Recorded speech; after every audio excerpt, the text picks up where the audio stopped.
Hello hello hello, क्या हाल चाल। आप सबको नमस्कार। Welcome to the platform of Physics Navigator. कैसे हैं आप लोग, कैसी चल रही है आप लोगों की पढ़ाई।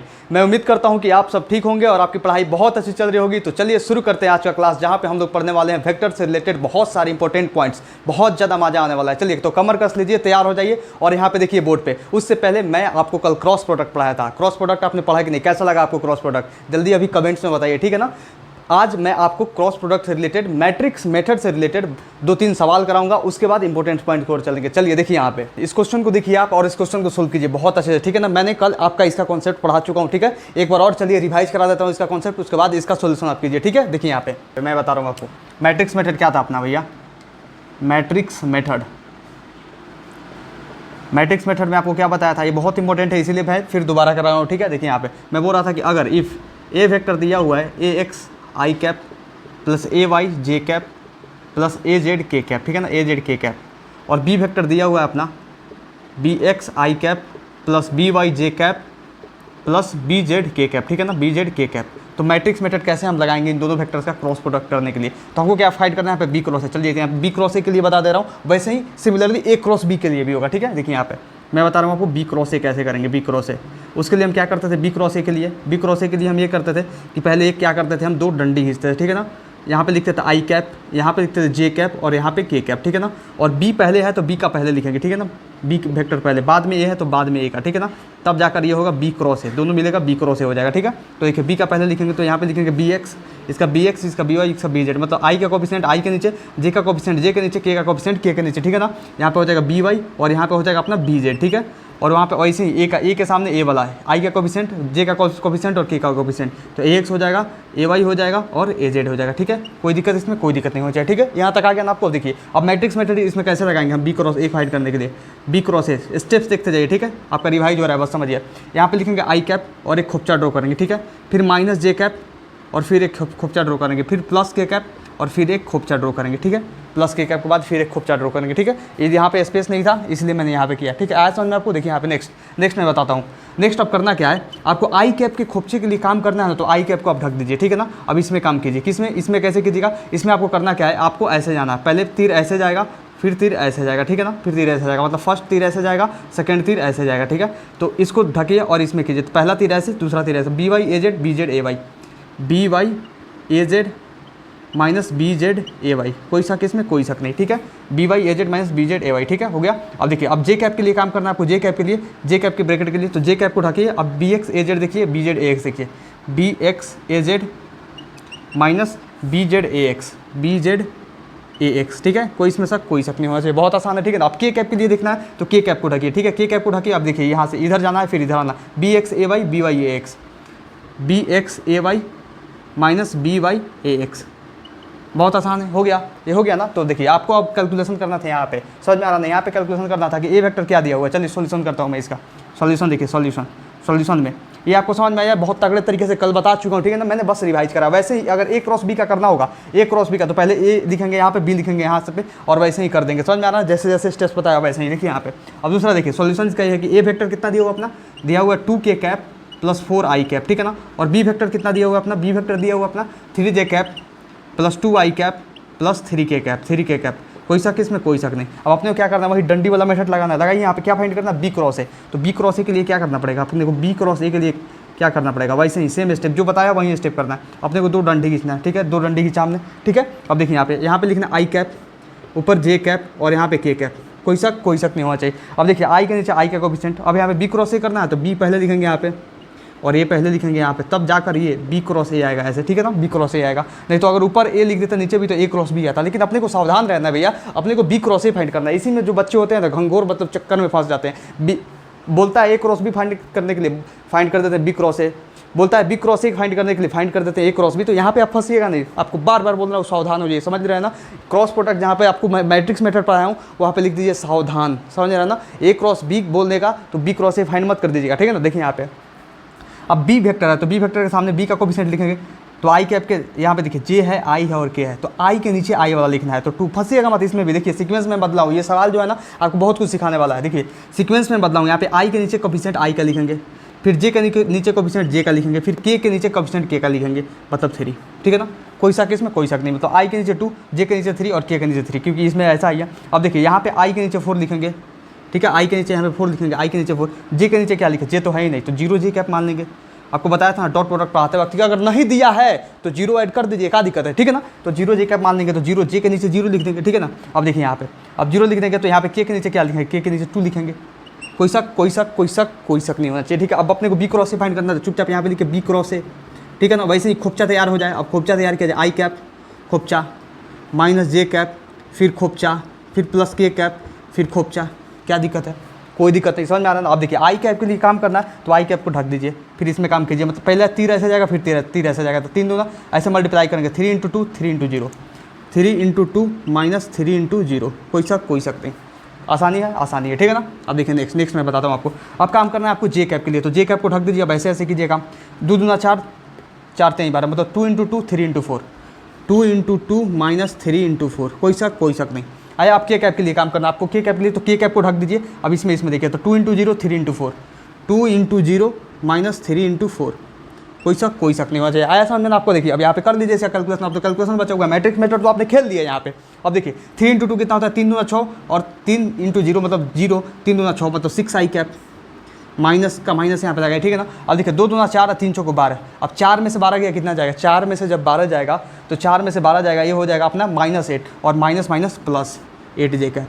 कोई शक, कोई शक नहीं। अब यहाँ पे देखिए 2 0 जा 0 और 3 चौको 12, -12 मतलब -12 के कैप। आंसर हो गया आपका। आया समझ में आपको, आया बढ़िया समझ में। चलिए एक नेक्स्ट सवाल और देता हूँ आपको करने के लिए, उसके बाद नेक्स्ट मैं मूव करूँगा। चलिए जल्दी नोट कीजिए। Now moving towards the next question. इस क्वेश्चन को देखिए और इस क्वेश्चन को अभी आप सोल्व कीजिए, ठीक है ना। मैंने हिंट दे दिया इसमें, इस क्वेश्चन को पढ़ के आप घबराइएगा नहीं, ठीक है ना। इस क्वेश्चन को बहुत आराम से पढ़िए, बहुत सावधानी से पढ़िए, बहुत केयरफुली पढ़िए, समझ रहे हैं ना। और इस चीज़ को लगाइए, टॉर्क बराबर आर क्रॉस एफ, आपका आंसर पक्का आएगा, ठीक है ना। जल्दी जल्दी कीजिए, आपको 2 मिनट देता हूँ, ठीक है ना। पॉज कीजिए और जल्दी कीजिए इसका सॉल्यूशन, जल्दी फटाफट कर लो जल्दी, ठीक है ना। करूँ मैं सॉल्यूशन, कर लिया आपने, देखिए मैं करता हूँ इसका सॉल्यूशन। देखिए मैच कर लीजिएगा, ठीक है ना। मैं इससे पहले जो सवाल दिया था वो सिंपल फॉर्म में दिया था कि ए क्रॉस बी फाइंड करो या बी क्रॉस ए फाइंड करो। अब मैंने क्या किया, ये आपको रोटेशनल मोशन से सवाल उठा के दे दिया, लेकिन आपको हिंट भी दे दिया कि जो फाइंड करने के लिए आपको जो बोल रहा हूँ मैं, उसका जो फॉर्मूला होता है वो आर क्रॉस एफ होता है। तो आर दिया हुआ है, पोजीशन वेक्टर दिया हुआ है, आपका पोजीशन वेक्टर ये है, और फोर्स दिया हुआ ये है, आपको आर क्रॉस एफ करना है। सीधी सी बात है, मतलब टॉर्क निकालना मतलब आर क्रॉस एफ करना है। तो आर क्रॉस एफ कैसे करोगे, देखिए यहाँ पे पोजीशन वेक्टर क्या दिया हुआ है, सवाल पढ़िए पहले। ए फोर्स ऑफ, मतलब फोर्स कितना दिया हुआ है, देखिए यहाँ पे ए फोर्स ऑफ कितना, newton, 4 i cap minus 3 j cap plus 5 k cap, ठीक है, बहुत आसान है। चलिए, is applied at a point whose position vector is, position vector मतलब पोजीशन वेक्टर मतलब ये, आर का मतलब होता है पोजीशन वेक्टर यहाँ पे। तो ये हो गया 7 आई कैप प्लस 4 जे कैप माइनस 2 के कैप, ठीक है ना, माइनस 2 के कैप। ये मीटर दिया हुआ है और ये भैया अपना न्यूटन दिया हुआ है, ठीक है ना। यूनिट भी तो होना चाहिए, ठीक है। देखिए यहाँ पे find the torque of force about the origin, मतलब ओरिजिन के अबाउट, इतना छोड़िए कि ओरिजिन के अबाउट क्या है, ठीक है ना। ये आपको रोटेशनल मोशन समझ जाएगा। बस आपको क्या करना है, टॉर्क बराबर आर क्रॉस ए, बस आपको ये लगा देना है। आता है ना लगाने, ए क्रॉस बी कर लिए, बी क्रॉस ए कर लिए, तो ये आर क्रॉस ए किस खेत की मूली, आ जाइए बताता हूँ आपको। आर क्रॉस एफ करना है, कर लीजिए आर क्रॉस एफ। वही करना है, 2 डंडी खींचने का, फिर आई कैप, जे कैप और के कैप लिखने का, फिर आर क्रॉस एफ करना है। तो पहले आर आएगा फिर एफ आएगा, एफ क्रॉस आर कर दीजिएगा तो आंसर गलत हो जाएगा, ठीक है ना। आर क्रॉस एफ, तो पहले आर आएगा फिर एफ आएगा, तब जाकर आर क्रॉस एफ होगा, ठीक है ना। अब देखिए आर पोजीशन वेक्टर है, तो आर का सारा मटेरियल आने वाला आई कैप के नीचे, जे कैप के नीचे और के कैप के नीचे। 7 4 -2, 7 4 और -2, ठीक है। अब एफ के नीचे एफ वाला आएगा, ठीक है ना। 4 -3 5, 4 -3 और 5। कोई शक, देख लीजिए यहाँ तक कोई दिक्कत नहीं हुआ है, यहाँ तक बहुत आसान है, ठीक है। अब क्या करने वाले हैं हम लोग, अब खोपचा मेथड लगा देंगे यहाँ पे, खोपचा मेथड। अब यहाँ पे करने वाले हैं हम r cross f, r cross f. R cross f के लिए क्या करेंगे, पहले आई कैप लिखेंगे, ठीक है ना। उसके बाद एक खोपचा ड्रॉ करेंगे, ठीक है ना। फिर माइनस जे कैप लिखेंगे, फिर एक खोपचा ड्रॉ करेंगे, फिर लिखेंगे प्लस के कैप, फिर एक खोपचा ड्रॉ करेंगे, ठीक है। फटाफट हो गया आपका। अब देखिए, अब फटाफट करना है आपको क्या, आई कैप के लिए जब आई कैप के खोपचा के लिए काम करना है तो आई कैप को ढक लीजिए, तीर इधर जाएगा फिर तीर इधर जाएगा, मतलब 4 × 5 और ये हो जाएगा -3 × -2, मतलब -3 × -2, ठीक है। कोई शक इसमें, कोई शक नहीं होना चाहिए। चलिए यहाँ पे बिग ब्रैकेट ले लेता हूँ, ठीक है ना, क्योंकि स्मॉल ब्रैकेट अंदर डाल दिया हूँ, ठीक है। आया समझ में आपको, चलिए आया समझ में आपको। आ रहा है समझ में कैसे किया मैंने, समझ में आया कैसे किया मैंने, इसको ढका 4 × 5 - 2 × 3, ठीक है। बार बार इसलिए बता रहा हूँ क्योंकि जिस दिन मैं ओवर कर दूंगा इसको और दूसरे चैप्टर में मूव करूँगा तो उसमें फटाफट करूँगा, इसीलिए मैं यहाँ पे वेक्टर में आपको बार बार एक ही चीज़ को बता रहा हूँ, ठीक है ना। आप देखिए जे कैप में, तो जे कैप वाले को ढक लेंगे 7 × 5 4 × -2, 7 × 5 - 4 × -2, कोई शक नहीं, ठीक है ना, कोई शक नहीं होना चाहिए, ठीक है। अब देखिए नेक्स्ट मैं आपको बता रहा हूँ, नेक्स्ट देखिए। अब के कैप के लिए खेलना है तो के कैप को ढकिए। अब 7 × -3 4 × 4, 7 × -3 -4 × 4। अब यहाँ पे क्या करेंगे, हम इसको ऐसे कर देंगे, इसको एक छोटा सा ब्रैकेट ले लेंगे, ठीक है ना, इसको हम ऐसे कर देंगे, छोटा सा ब्रैकेट ले लेंगे, सही रहेगा, ठीक है ना, क्योंकि यहाँ पे माइनस का खेल आने वाला है, फंस जाइएगा माइनस के खेल में। बोडमस रूल बहुत अच्छे से लगाया जाता है, ठीक है ना, हो गया ना। अब देखिए अभी यहाँ पे क्या करना है, आपको बेसिक मैथ्स का खेला है, छोटा सिंपल जोड़ घटाओ गुना भागा, ठीक है ना। देखिए यहाँ पे, अब यहाँ पे क्या है, 5 × 20 और 3 दूना 6, मतलब 3 दूना 6 हुआ, माइनस प्लस हो गया, मतलब +6 और 5 × 20, 20 में से 6 क्या 14, मतलब 14 आई कैप, ठीक है, हो गया आपका। अब देखिए 7 पचे कितना होता है, 7 पचे 35 और ये हो गया 4 × 2 मतलब -8, 4 दूना 8 -8 और 7 पचे 35, ये -8 है तो माइनस आगे प्लस हो जाएगा, +8 हो गया, मतलब 35 और 8 कितना होता है, 8 × 5 = 13 43, मतलब -43 जे कैप। कोई दिक्कत नहीं। अब देखिए यहाँ पे 7 × 3 = 21, -21 और 4 × 4 = 16, -16, -21 और -16 कितना होता है, -21 और -16 कितना होता है, ये हो गया अपना 6 1 7 2 1 3, -37, मतलब -37 जे के कैप, ठीक है। यहाँ तक कोई दिक्कत, यहाँ तक कोई दिक्कत नहीं होना चाहिए, आपको बहुत अच्छे से समझ में आया। हमने निकाल कर यहाँ पे इसका आंसर डाल दिया कि R क्रॉस एफ मतलब टॉर्क, ये R क्रॉस एफ क्या था, हमारा टॉर्क ही तो था, टॉर्क का वैल्यू हमने निकाल दिया कि टॉर्क का वैल्यू इतना आएगा। टॉर्क का मैग्नीट्यूड पूछूँ तो मैग्नीट्यूड तो आपको निकालना बताया, फटाफट कर लीजिए उसका, समझ में आना। चलिए इसे नोट कीजिए, मैं नेक्स्ट कुछ अब इंपॉर्टेंट पॉइंट्स आपको बताने वाला हूँ, ठीक है ना। चलिए now moving towards the goal of the day, जहाँ पे मैं आपको 15 मोस्ट इंपॉर्टेंट पॉइंट्स वेक्टर से बताने वाला हूँ। तो बिना देरी किए कमर कस लीजिए, पूरे तैयार हो जाइए और पूरे निगाहें गड़ाकर पूरे 15 पॉइंट्स को जितने मैं बताने वाला हूँ बहुत होशो हवास में देखिए, ठीक है ना, ये बहुत ज़्यादा इंपॉर्टेंट पॉइंट्स हैं। तो चलिए शुरू करते हैं। देखिए यहाँ पे इंपॉर्टेंट पॉइंट्स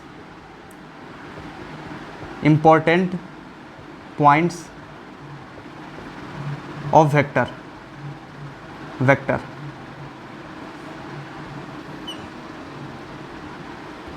देखिए पहला जो इंपॉर्टेंट पॉइंट है ना, पहला पॉइंट वो है अपना लामिस थ्योरम।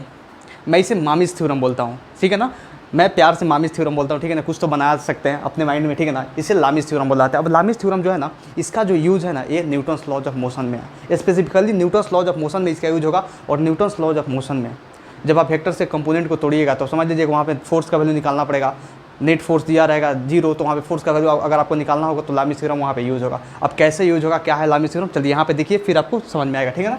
देखिए पहला है अपना लामिस थ्योरम, लामिस थ्योरम, ठीक है ना। अब लामिस थ्योरम को देखिए, लामिस थ्योरम बोलता है कि मान लीजिए कि कोई एक पॉइंट है, मान लीजिए कि एक ये पॉइंट है, इस पर 3 वेक्टर्स एक्ट कर रहे हैं, एक वेक्टर इधर एक्ट कर रहा है, एक वेक्टर इधर एक्ट कर रहा है और तीसरा वेक्टर इधर एक्ट कर रहा है। मान लीजिए कि यहाँ पे कोई ए वेक्टर है जो इधर एक्ट कर रहा है, बी वेक्टर है इधर एक्ट कर रहा है और ये सी वेक्टर इधर एक्ट कर रहा है, ठीक है ना।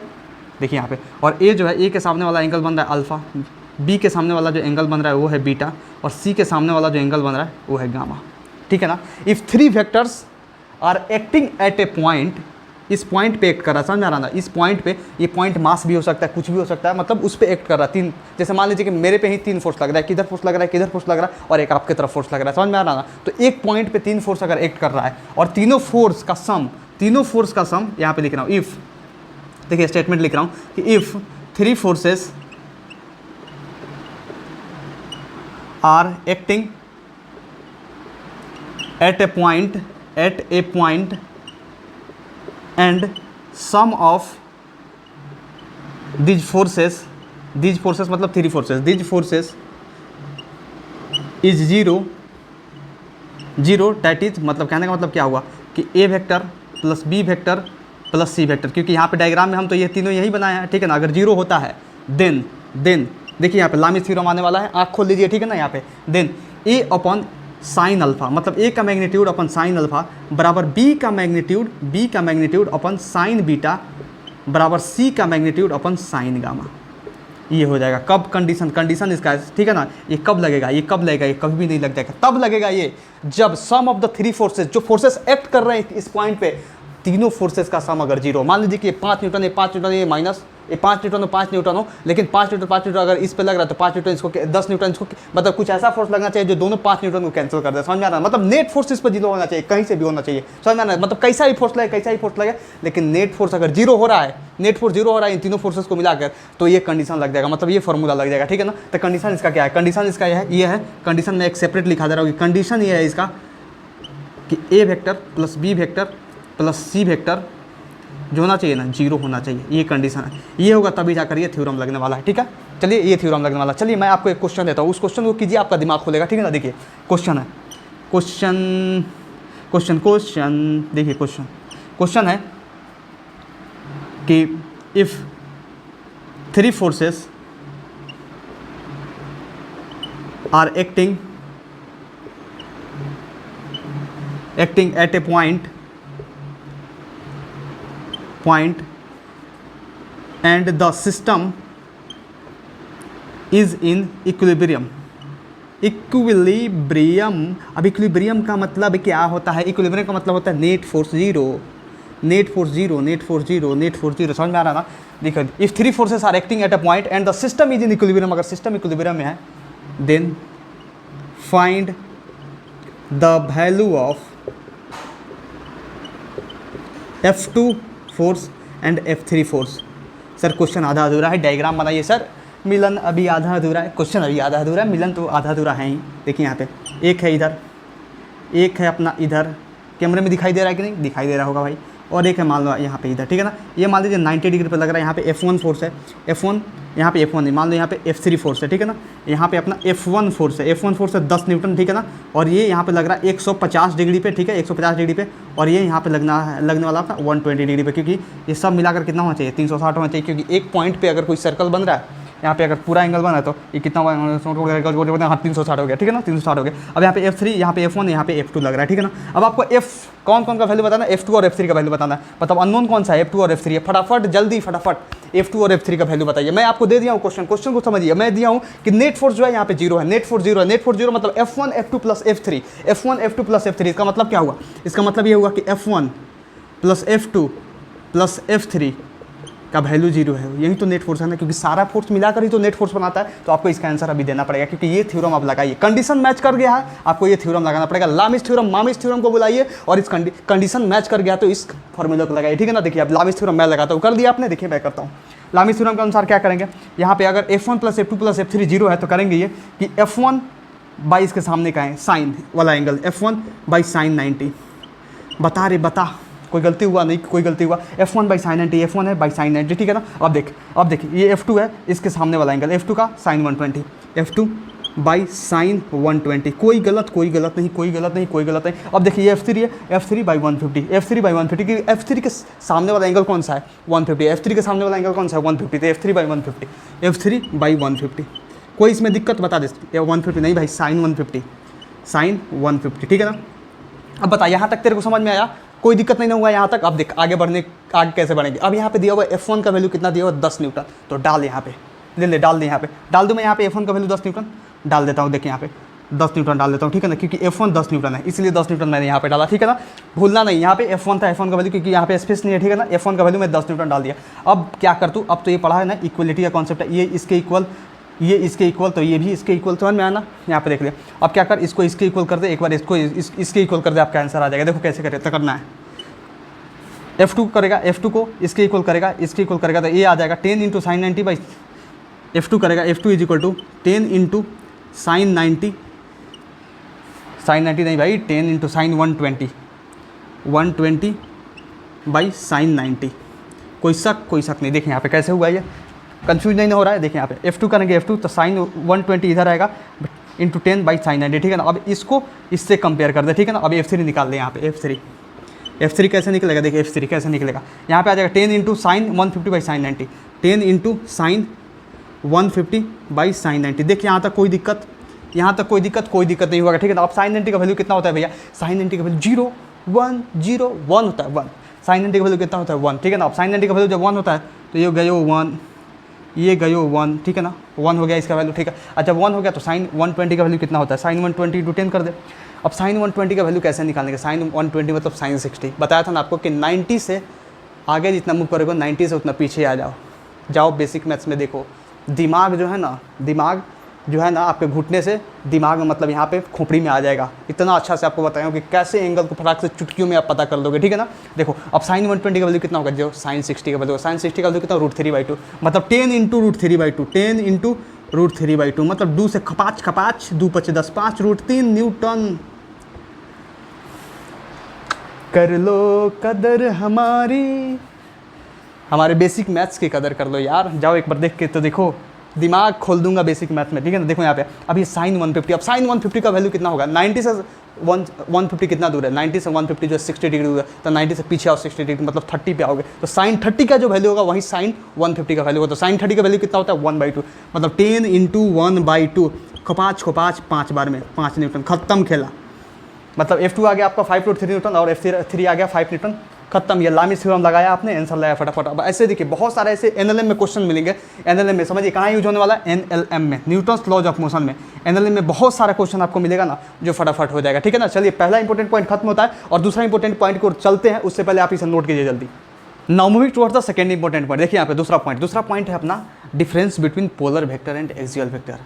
ये नया शब्द है। आपको टाइप्स ऑफ वेक्टर में कराया था, क्या कराया था, टाइप्स ऑफ वेक्टर में बहुत सारा कराया था। इक्वल वेक्टर क्या होता है, पैरेलल वेक्टर क्या होता है, एंटी पैरेलल वेक्टर क्या होता है, नल वेक्टर क्या होता है, कोप्लेनर, कोलिनियर, समझ में आ रहा ना, कंकरेंट, ये सब कराया था। लेकिन आपको मैंने पोलर वेक्टर नहीं बताया था और आपको एक्सियल वेक्टर नहीं बताया था। ये इसलिए नहीं बताया था क्योंकि एक्सियल वेक्टर तब आप जानोगे ना जब आपको राइट हैंड थंब रूल बहुत अच्छे से आ जाए, आपको वो वाला जो जुगाड़ बताया था ABCD रूल, जो मेरा अपना जुगाड़ है वो वाला रूल अच्छे से आ जाए, तब एक्सियल वेक्टर आपको समझ में आएगा। इसीलिए मैं छोड़ा था कि अभी के लिए, ठीक है ना। देखिए यहाँ पे मैं आपको अभी बता देता हूँ।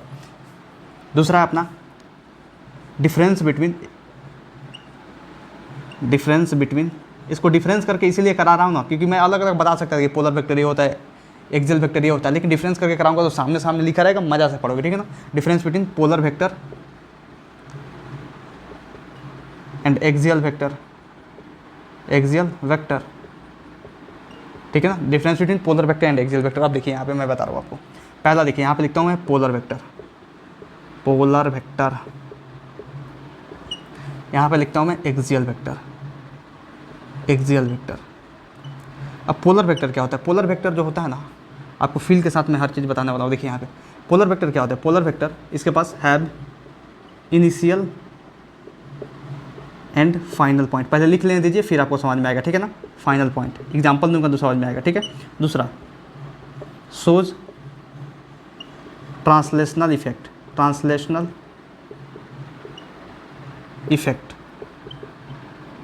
ठीक है ना। इसका एग्जांपल हो गया अपना वेलोसिटी, फोर्स, एक्सेलरेशन, एक्सेट्रा, ठीक है ना। एक्सेट्रा मतलब जितने भी अभी हम लोग पढ़ते हैं, समझ में आ रहा है ना, मतलब जितना भी हम लोग ये सब पढ़ते हैं अभी भी, जितना भी हम लोगों ने पढ़ा, अभी क्या पढ़ा हमने अभी आपको मतलब जितना भी फिजिकल क्वांटिटी बताया उसमें क्या बताया। फिजिकल क्वांटिटी मैंने स्पीड का चर्चा किया, लेकिन स्पीड तो स्केलर है। लेकिन जितने भी वेक्टर्स पढ़े, तो यहाँ पे पोलर वेक्टर का नाम है, जितने भी वेक्टर्स पढ़े, अब जितने भी वेक्टर्स आपको लिखाया हूँ इससे पहले, वो सारे जो होंगे ना, वो सारे ट्रांसलेशनल इफेक्ट्स को करेंगे और सबके पास इनिशियल और फाइनल पॉइंट होगा और वो पोलर वेक्टर होंगे। समझाऊंगा, रुको अभी। देखो यहाँ पे नेक्स्ट देखो, इसी के सामने मैं लिखने वाला हूँ कि डज नॉट हैव इनिशियल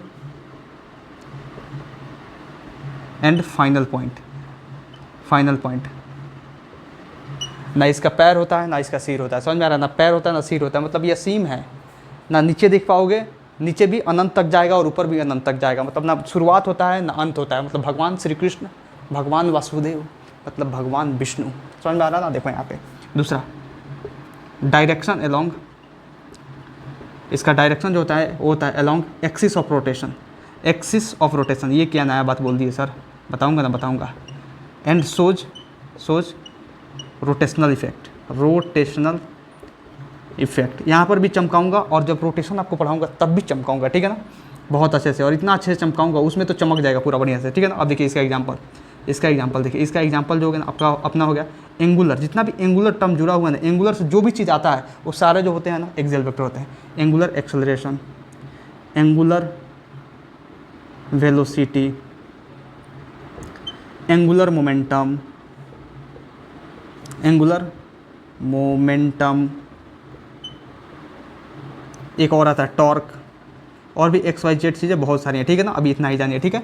अब देखिए मैं आपको इसका फील दिलाता हूँ कि मैंने बोला तो बोला क्या। अभी आपको मैं बताऊँ कि मैंने आपको क्या बोला था, कि मैंने बोला था कि पोलर वेक्टर इसके पास इनिशियल और फाइनल पॉइंट होता है, ट्रांसलेशनल इफेक्ट शो करता है। मैंने इसका एग्जांपल दिया। चलिए मैं इसका फील दिलाने वाला हूँ। अब फील देखिए, फील मानिए एग्जांपल देता हूँ फोर्स का, फील के लिए एग्जांपल देता हूँ फोर्स का। तो मैंने अभी आपको लामिस थ्योरम में क्या बताया था कि एक फोर्स इधर एक्ट कर रहा है, एक फोर्स इधर एक्ट कर रहा है, कुछ एक फोर्स इधर एक्ट कर रहा है, मतलब इधर F3 इधर F1 और इधर ऐसे एक्ट कर रहा था, ठीक है ना। कैसे भी एक्ट कर रहा था, क्या दिक्कत है, इधर F2 एक्ट कर रहा है। कुछ फोर्स तो लग रहा है ना, मतलब इसका एक इनिशियल पॉइंट है और एक फाइनल पॉइंट है, मतलब ये पता चल रहा है ना कि इसका एक इनिशियल पॉइंट है और इधर फाइनल पॉइंट है, मतलब डायरेक्शन भी पता चल रहा है कि इनिशियल से फाइनल पॉइंट की तरफ इधर है, इनिशियल से फाइनल पॉइंट की तरफ इधर, इनिशियल से फाइनल पॉइंट की तरफ इधर है। समझ में आ रहा ना, मतलब एक पता यहाँ से चल जा रहा है, ठीक है ना। इनिशियल और फाइनल पॉइंट है इसमें, ठीक है। अब ट्रांसलेशनल इफेक्ट शो करता है। ट्रांसलेशनल इफेक्ट का मतलब होता है कि ट्रांसलेशनल मोशन। अब जब मैं आपको काइनेमेटिक्स पढ़ाऊंगा तब आपको समझ में आएगा कि ट्रांसलेशनल मोशन क्या है। तब तक इसको आप स्थगित कर दीजिए, ठीक है ना, स्थगित कर दीजिए, ठीक है। कि ट्रांसलेशनल इफेक्ट कैसे शो करता है, बस पोलर वेक्टर को समझिए, उसके पास इनिशियल और फाइनल पॉइंट होता है, बस इसका यही डिफिनेशन समझिए, इनिशियल फाइनल पॉइंट, ठीक है।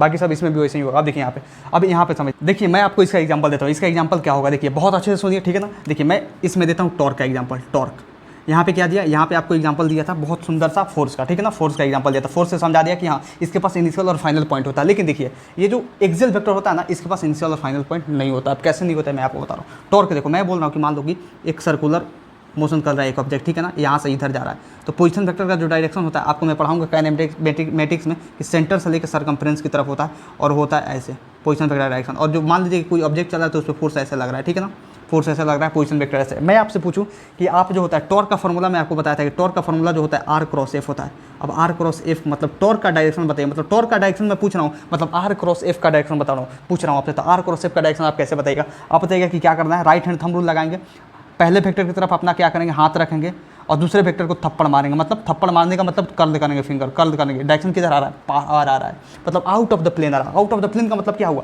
ये मतलब इस प्लेन में नहीं आ रहा है, ऐसा नहीं आ रहा कि इधर कुछ आ जाए, चाहे इसमें आ जाए, चाहे इधर आ जाए, इधर आ जाए, ऐसे आ जाए, वैसे आ जाए, आ रहा है बाहर, आ रहा है बाहर, आ रहा है। मतलब ऐसे करना भी किधर आ रहा है, डायरेक्शन थंब रिप्रेजेंट करेगा डायरेक्शन को, बाहर आ रहा है। जब बाहर आ रहा है, बाहर का मतलब क्या हुआ, बाहर का मतलब ये हुआ कि अपना जो है टॉर्क का डायरेक्शन बाहर आ रहा है। इसका मतलब ये हुआ कि टॉर्क जो है बाहर लग रहा है। मतलब टॉर्क बाहर लग रहा है तो किधर लग रहा है भाई, क्या इसका इनिशियल पॉइंट पता है आपको, फाइनल पॉइंट पता है, कहाँ तक लग रहा है, कहाँ तक लग रहा है बताओ, कितने किलोमीटर तक लग रहा है। इसका इनिशियल या फाइनल पॉइंट पता है, नहीं पता है आपको। इसलिए इसको बोला जाता है ना कि जो टॉर्क है ये अपना है एक्सियल वेक्टर, इसका कोई इनिशियल और फाइनल पॉइंट नहीं होता, ठीक है। तो यहाँ पे क्या लगेगा, टॉर्क जो लगेगा, टॉर्क ये लगेगा बाहर, बाहर लगेगा, बाहर लगेगा मतलब डॉट नजर आएगा। समझ में आना, तो ये समझिए कि इतना ही बस आपको जानना था, इसमें बहुत अच्छे से इतना ही जानना था। और आपको मैं बताऊंगा कि जो रोटेशनल इफेक्ट है ये क्या होता है जब आपको रोटेशनल मोशन पढ़ाऊंगा, और ये ट्रांसलेशनल इफेक्ट क्या होता है जब आपको काइनेमेटिक्स पढ़ाऊंगा, ठीक है। चलिए इसे नोट कीजिए, मैं नेक्स्ट पॉइंट की तरफ मूव करता हूँ, ठीक है। Now moving towards the next important point. देखिए यहाँ पे थर्ड नंबर इंपॉर्टेंट पॉइंट अपना, थर्ड नंबर, मान लीजिए कि if a vector is equal to a x i cap plus a y j cap plus a z k cap दिया हुआ है, ठीक है। और बी वेक्टर अपना दिया हुआ है B x i cap plus B Y j cap plus B Z k cap, ठीक है। ये तो सर बार बार आप लिखा रहे हो, नया क्या बात है इसमें, नया बात है, मैं बता रहा हूँ आपको। देखिए यहाँ पे नया बात है कि मैं आपसे बोलूँ कि अगर मान लीजिए कि ये दोनों वेक्टर्स अगर इक्वल वेक्टर्स होते हैं, इक्वल वेक्टर्स होते हैं, तो इक्वल वेक्टर्स ये कब होंगे, इन दोनों वेक्टर। मैं पूछ रहा हूँ आपसे, ये दो वेक्टर गिवन है, समझ में आ रहा ना, ये दो वेक्टर गिवन है, ए वेक्टर गिवन है इस फॉर्म में, बी वेक्टर गिवन है इस फॉर्म में। मैं पूछूँ आपसे कि इन दो वेक्टर जो है, दोनों वेक्टर्स ये कब आपस में इक्वल होंगे, कब आपस में इक्वल होंगे, what is the condition for the equality of this two vectors.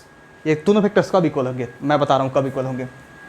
इन दोनों वेक्टर्स तब इक्वल होंगे, कंडीशन यहाँ पे है, कंडीशन इक्वल का, जब ए एक्स बराबर बी एक्स होगा, ए वाई बराबर बी वाई होगा, और ए जेड बराबर बी जेड होगा। समझ में आ रहा है ना, समझ में आ रहा ना, ये होगा तब। और एक और कंडीशन है, ये तो हो गया अपना मैग्नीट्यूड, मतलब मैग्नीट्यूड भी इक्वल होना चाहिए, समझ में आ रहा ना, और डायरेक्शन भी इक्वल होना चाहिए। डायरेक्शन में आ गया अपना कि ए कैप बराबर बी कैप होगा। ये दो कंडीशन अगर मैच करता है तो जाकर इक्वल वेक्टर्स होगा। मतलब क्या होगा, मतलब ये होगा कि ए एक्स बराबर बी एक्स, मतलब ए एक्स का जितना मैग्नीट्यूड होगा उतना ही बी एक्स का मैग्नीट्यूड आना चाहिए, जितना ए वाई का होगा उतना ही बी वाई का आना चाहिए, जितना ए जेड का होगा उतना ही बी जेड का होना चाहिए। मतलब कहने का मतलब आइडेंटिकल, इक्वल का मतलब वही ना होता है। मतलब अगर इधर 5 न्यूटन का मैं फोर्स लगा रहा हूँ तो इधर भी 5 न्यूटन का फोर्स लगा, समझ में आ रहा था। मतलब ईस्ट में 5 न्यूटन तो ईस्ट में 5 न्यूटन, तो ये दोनों वेक्टर्स इक्वल है। वैसे ही मैंने किया, यहाँ पे मैग्नीट्यूड इक्वल कर दिया, यहाँ पे डायरेक्शन, ए कैप का मतलब क्या हुआ, ए कैप, कैप लग गया मतलब यूनिट वेक्टर, और यूनिट वेक्टर रिप्रेजेंट करता है डायरेक्शन को, तो इस ये डायरेक्शन बराबर ये डायरेक्शन, मतलब दोनों ए कैप, ए का जो है ना डायरेक्शन वो बी के डायरेक्शन के इक्वल है। यहाँ पे ये लिखा गया है, लिखा क्या गया है यहाँ पे मैं लिख देता हूँ कि direction of A vector is equal to direction of B vector. मैं नहीं लिखाऊंगा तो क्या पता आप कभी भूल जाए और आप सोचे कि अरे भाई लिखा क्या गए सर यहाँ पे डायरेक्शन ऑफ बी वेक्टर। ठीक है, आया ना समझ में आपको। चलिए ये आपने देख लिया ना आपने। अब देखिए दूसरा मैं आपको यहाँ पे बता रहा हूँ कि पैरेलल वेक्टर्स, मैं बोल रहा हूँ कि अगर दोनों वेक्टर्स ऊपर वाले दिए गए हैं उस फॉर्म में, ठीक है ना, तो दोनों वेक्टर्स पैरेलल कब होंगे, पैरेलल का क्या कंडीशन है, दोनों वेक्टर्स पैरेलल कब होंगे, पैरेलल तब होंगे जब, यहाँ पे लिखा रहा हूँ मैं, two vectors are parallel when two vectors are parallel when their direction are equal, direction are same, direction और सेम। डायरेक्शन और सेम का मतलब क्या हुआ, डायरेक्शन और सेम का मतलब हुआ कि जो ए कैप होगा ना, ए कैप वो बी कैप के बराबर होगा। कोई सा किस में मैंने क्या कुछ गलत लिखा, मैंने सही लिखा, क्योंकि डायरेक्शन ऑफ ए वेक्टर बराबर डायरेक्शन ऑफ बी वेक्टर हुआ तो दोनों वेक्टर्स पैरेलल होंगे। मैग्नीट्यूड कुछ भी हो, मैग्नीट्यूड से मतलब नहीं है, क्योंकि पैरेलल वेक्टर्स आपको क्या पढ़ाया था, पैरेलल वेक्टर्स आपको ये पढ़ाया था कि ऐसे दो वेक्टर्स जिनका सेम डायरेक्शन हो उनको पैरेलल वेक्टर्स बोला जाता है। मैग्नीट्यूड से मतलब नहीं है, मैग्नीट्यूड मे और मे नॉट बी सेम। समझ में आ रहा ना, तो यहाँ पे वही होगा कि बस आपको क्या करना है, यहाँ पे डायरेक्शन को सेम कर देना है। तो डायरेक्शन को सेम कैसे, आप चेक कैसे करेंगे, ठीक है, डायरेक्शन तो बता दिए, लेकिन डायरेक्शन चेक कैसे करेंगे, यहाँ से ऐसे चेक करेंगे। अगर मान लीजिए कि यहाँ पे A X by B X is equal to A Y by B Y is equal to A Z by B Z, समझ में आ रहा ना। अगर इसका वैल्यू पॉजिटिव आता है तो समझ जाइए ना कि दोनों वेक्टर्स पैरेलल होंगे। इसको देखिए बहुत ध्यान से, एक कंडीशन है, ठीक है ना, कंडीशन है, ठीक है। देखिए हो गया, ये समझ में आया आपको। चलिए नेक्स्ट पॉइंट देखिए, C number anti parallel vectors कब हो सकते हैं, एंटी पैरेलल वेक्टर्स कब हो सकते हैं, बताओ भाई, एंटी पैरेलल वेक्टर्स कब हो सकते हैं, एंटी पैरेलल वेक्टर्स कब हो सकते हैं। पैरेलल वेक्टर्स कब हुआ, जब दोनों का डायरेक्शन सेम हुआ। लेकिन एंटी पैरेलल वेक्टर्स का मतलब क्या हुआ, दोनों का डायरेक्शन अपोजिट होना चाहिए। मतलब एक जा रहा है आड़े तो एक जा रहा है काड़े, समझ में आ रहा है ना, मतलब कहने का मतलब दोनों एक दूसरे से अपोजिट जा रहे हैं, मतलब 180 डिग्री के एंगल पे होगा, तब होगा। मतलब यहाँ पे लिखूंगा मैं कि two vectors are anti parallel if angle between them is 180 degree or if they are opposite to each other, they are opposite to each other। Opposite का मतलब निगेटिव, समझ में आ रहा ना, निगेटिव। अब देखिए जैसे मैं ये है इधर तो एक इधर होना चाहिए, इसमें क्या था, एक है अपना इधर तो एक इधर ही होना चाहिए, समझ में आ रहा है। मैग्नीट्यूड सेम हो या ना सेम उससे मतलब नहीं है, ठीक है ना। अब देखिए यहाँ पे ऐसा कंडीशन होना चाहिए, लेकिन ये कब मैच करेगा, यहाँ पे ऐसे लिखा जा सकता है थोड़ा फिजिक्स के फॉर्म में कि ऐसे हो जाएगा, ठीक है ना। मतलब ए वेक्टर का जो डायरेक्शन है ना वो अपोजिट है बी वेक्टर के, इसका मतलब ये हुआ। यहाँ पे रीड आप ऐसे कीजिएगा, ए वेक्टर का जो डायरेक्शन है ना वो सेम है बी वेक्टर के डायरेक्शन से। यहाँ पे ए वेक्टर का जो डायरेक्शन है ना वो अपोजिट है बी वेक्टर के डायरेक्शन से, इसलिए हम ऐसे लिखते हैं। तो ऐसा कंडीशन कुछ आ जाए तो समझ लीजिए कि ये एंटी पैरेलल का बात कर रहा है, ठीक है ना। फिजिक्स के फॉर्म में अगर ऐसा लिखा जा रहा है तो ठीक है, आपको मिल जाएगा कहीं क्वेश्चन में, ठीक है। देखिए यहाँ पे इसका कंडीशन है कि आपको क्या करना है, इसके लिए तो मैंने बता दिया कि इसका वैल्यू पॉजिटिव आ गया। अगर मान लीजिए कि इन सारा का वैल्यू अगर निगेटिव आ जा रहा है, ऐसे अगर कर रहे हैं, ऐसे कर रहे हैं, निगेटिव आ रहा है वैल्यू, तो जाकर वो एंटी पैरेलल हो जाएगा। मतलब A X by B X is equal to A Y by B Y is equal to A Z by B Z. अगर भैया ये निगेटिव आ जा रहा है, समझ लीजिए कोई एंटी पैरेलल वेक्टर्स हो जाएगा, वो एंटी पैरेलल वेक्टर्स हो जाएगा। आया समझ में आपको, चलिए नेक्स्ट बता रहा हूँ आपको। नेक्स्ट यहाँ पे देखिए, नेक्स्ट यहाँ पे बता दे रहा हूँ कोप्लेनर का, डी नंबर में कोप्लेनर वेक्टर्स कब होगा, कोप्लेनर वेक्टर्स। मान लीजिए मैं यहाँ पे लिखा रहा हूँ कि if three vectors are given by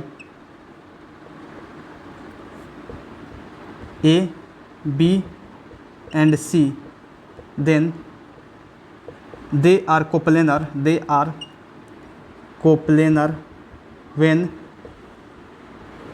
when a dot B cross C बराबर 0। ये condition a dot B cross C बराबर 0 आ रहा है तो समझ लीजिए कि वो कोप्लेनर वेक्टर्स होगा। आया समझ में आपको। चलिए इतना नोट कीजिए फटाफट, मैं नेक्स्ट पॉइंट की तरफ मूव करता हूँ, नोट कीजिए जल्दी। Now look at the next important point. देखिए यहाँ पे 5th नंबर इंपॉर्टेंट पॉइंट अपना है कि वेक्टर एडिशन फॉलोज पहला commutative law, commutative commutative law, commutative law को फॉलो करता है वेक्टर एडिशन। कम्यूटेटिव लॉ का मतलब क्या होगा? कम्यूटेटिव लॉ का मतलब हुआ कि मान लीजिए कि अगर मैं लिख रहा हूँ कि A vector plus B vector बराबर बी वेक्टर प्लस ए वेक्टर, क्या दिक्कत है? कोई दिक्कत नहीं है। फॉर एग्जाम्पल दूंगा, आपको सूट करेगा बहुत बढ़िया से, ठीक है ना। ये कंडीशन कोई एग्जाम्पल देखिए मैच करा रहा है। जैसे मान लीजिए मैं लिख दूँ 4i cap plus 3j cap, या इसी को लिख दूँ मैं 3j cap plus 4i cap, क्या फ़र्क पड़ता है? आया समझ में आपको? इससे समझ में आया आपको? आया ना समझ में? बढ़िया से देखिए, आप ऐसे लिखो चाहे ऐसे लिखो, अब कान को इधर से पकड़ो चाहे कान को इधर से पकड़ो, बात से मैं समझ में आया ना? तो ऐसे भी लिख सकते हो, ठीक है ना। इसको ऐसे लिख सकते हो, इसको बोला था कम्यूटेटिव लॉ, ठीक है ना। ये क्लास 4-5 में पढ़ने वाला चीज़ है, ठीक है ना। देखिए यहाँ पे, लेकिन वेक्टर में ऐसे होगा, ठीक है। अब देखिए commutative associative law, associative law, associative law. अब एसोसिएटिव लॉ का मतलब क्या हुआ? एसोसिएटिव लॉ का मतलब ये हुआ कि अगर मान लीजिए कि ए प्लस बी प्लस सी अगर ऐसे लिखा हुआ है तो हम ऐसे भी इसको लिख सकते हैं, ए प्लस बी प्लस सी, क्या दिक्कत है? ऐसे तो लिख सकते हैं ना, ऐसे लिख सकते हैं कि नहीं? बताओ आप ऐसे लिख सकते हैं कि नहीं? ऐसे लिख सकते हैं ना। इसको मैं इसका एग्जांपल देता हूँ, तो समझ में आएगा आपको। देखिए यहाँ पे, जैसे मैं लिखा यहाँ पे लिखा हुआ है 4i cap plus 3j cap plus 2k cap, ठीक है ना। ऐसे लिखा हुआ है, ऐसे लिखा हुआ है, ऐसे लिखा हुआ है। इसको ऐसे भी तो लिख सकते हैं 4i cap plus 3j cap plus 2k cap, क्या फ़र्क पड़ता है? क्या फ़र्क पड़ता है? कोई फ़र्क पड़ने वाला नहीं, फ़र्क पड़ने वाला। चलिए आया समझ आपको 5th नंबर पॉइंट। अब नेक्स्ट देखिए यहाँ पे, नेक्स्ट मैं आपको बता रहा हूँ। नेक्स्ट देखिए, नेक्स्ट पॉइंट 6 नंबर पॉइंट है। पहला देखिए कि if any vector is multiplied by a positive constant K, then direction of vector remains same but magnitude changes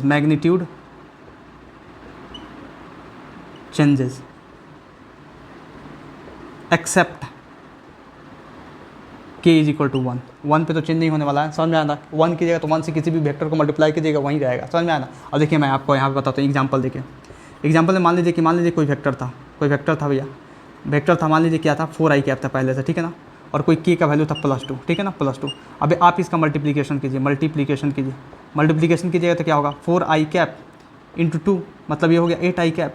अब देखिए यहाँ पे आप बताइए कि पहले जो वेक्टर था 4i कैप और बाद में जो वेक्टर आया 8i कैप, इसमें देखिए हम क्या किए, इस वेक्टर को एक पॉजिटिव कांस्टेंट से मल्टीप्लाई किए तो क्या डायरेक्शन चेंज हुआ? डायरेक्शन तो i कैप में ही है लेकिन मैग्नीट्यूड चेंज होगा। पहले मैग्नीट्यूड 4 था, अब मैग्नीट्यूड 8 है। पहले डायरेक्शन i कैप था, अभी भी डायरेक्शन i कैप है। मतलब डायरेक्शन चेंज नहीं हुआ, चेंज हुआ तो क्या हुआ? मैग्नीट्यूड चेंज हुआ। आया समझ में? बहुत आसान था। देखिए अब नेक्स्ट पॉइंट, इसी का दूसरा पॉइंट देखिए, if any vector is multiplied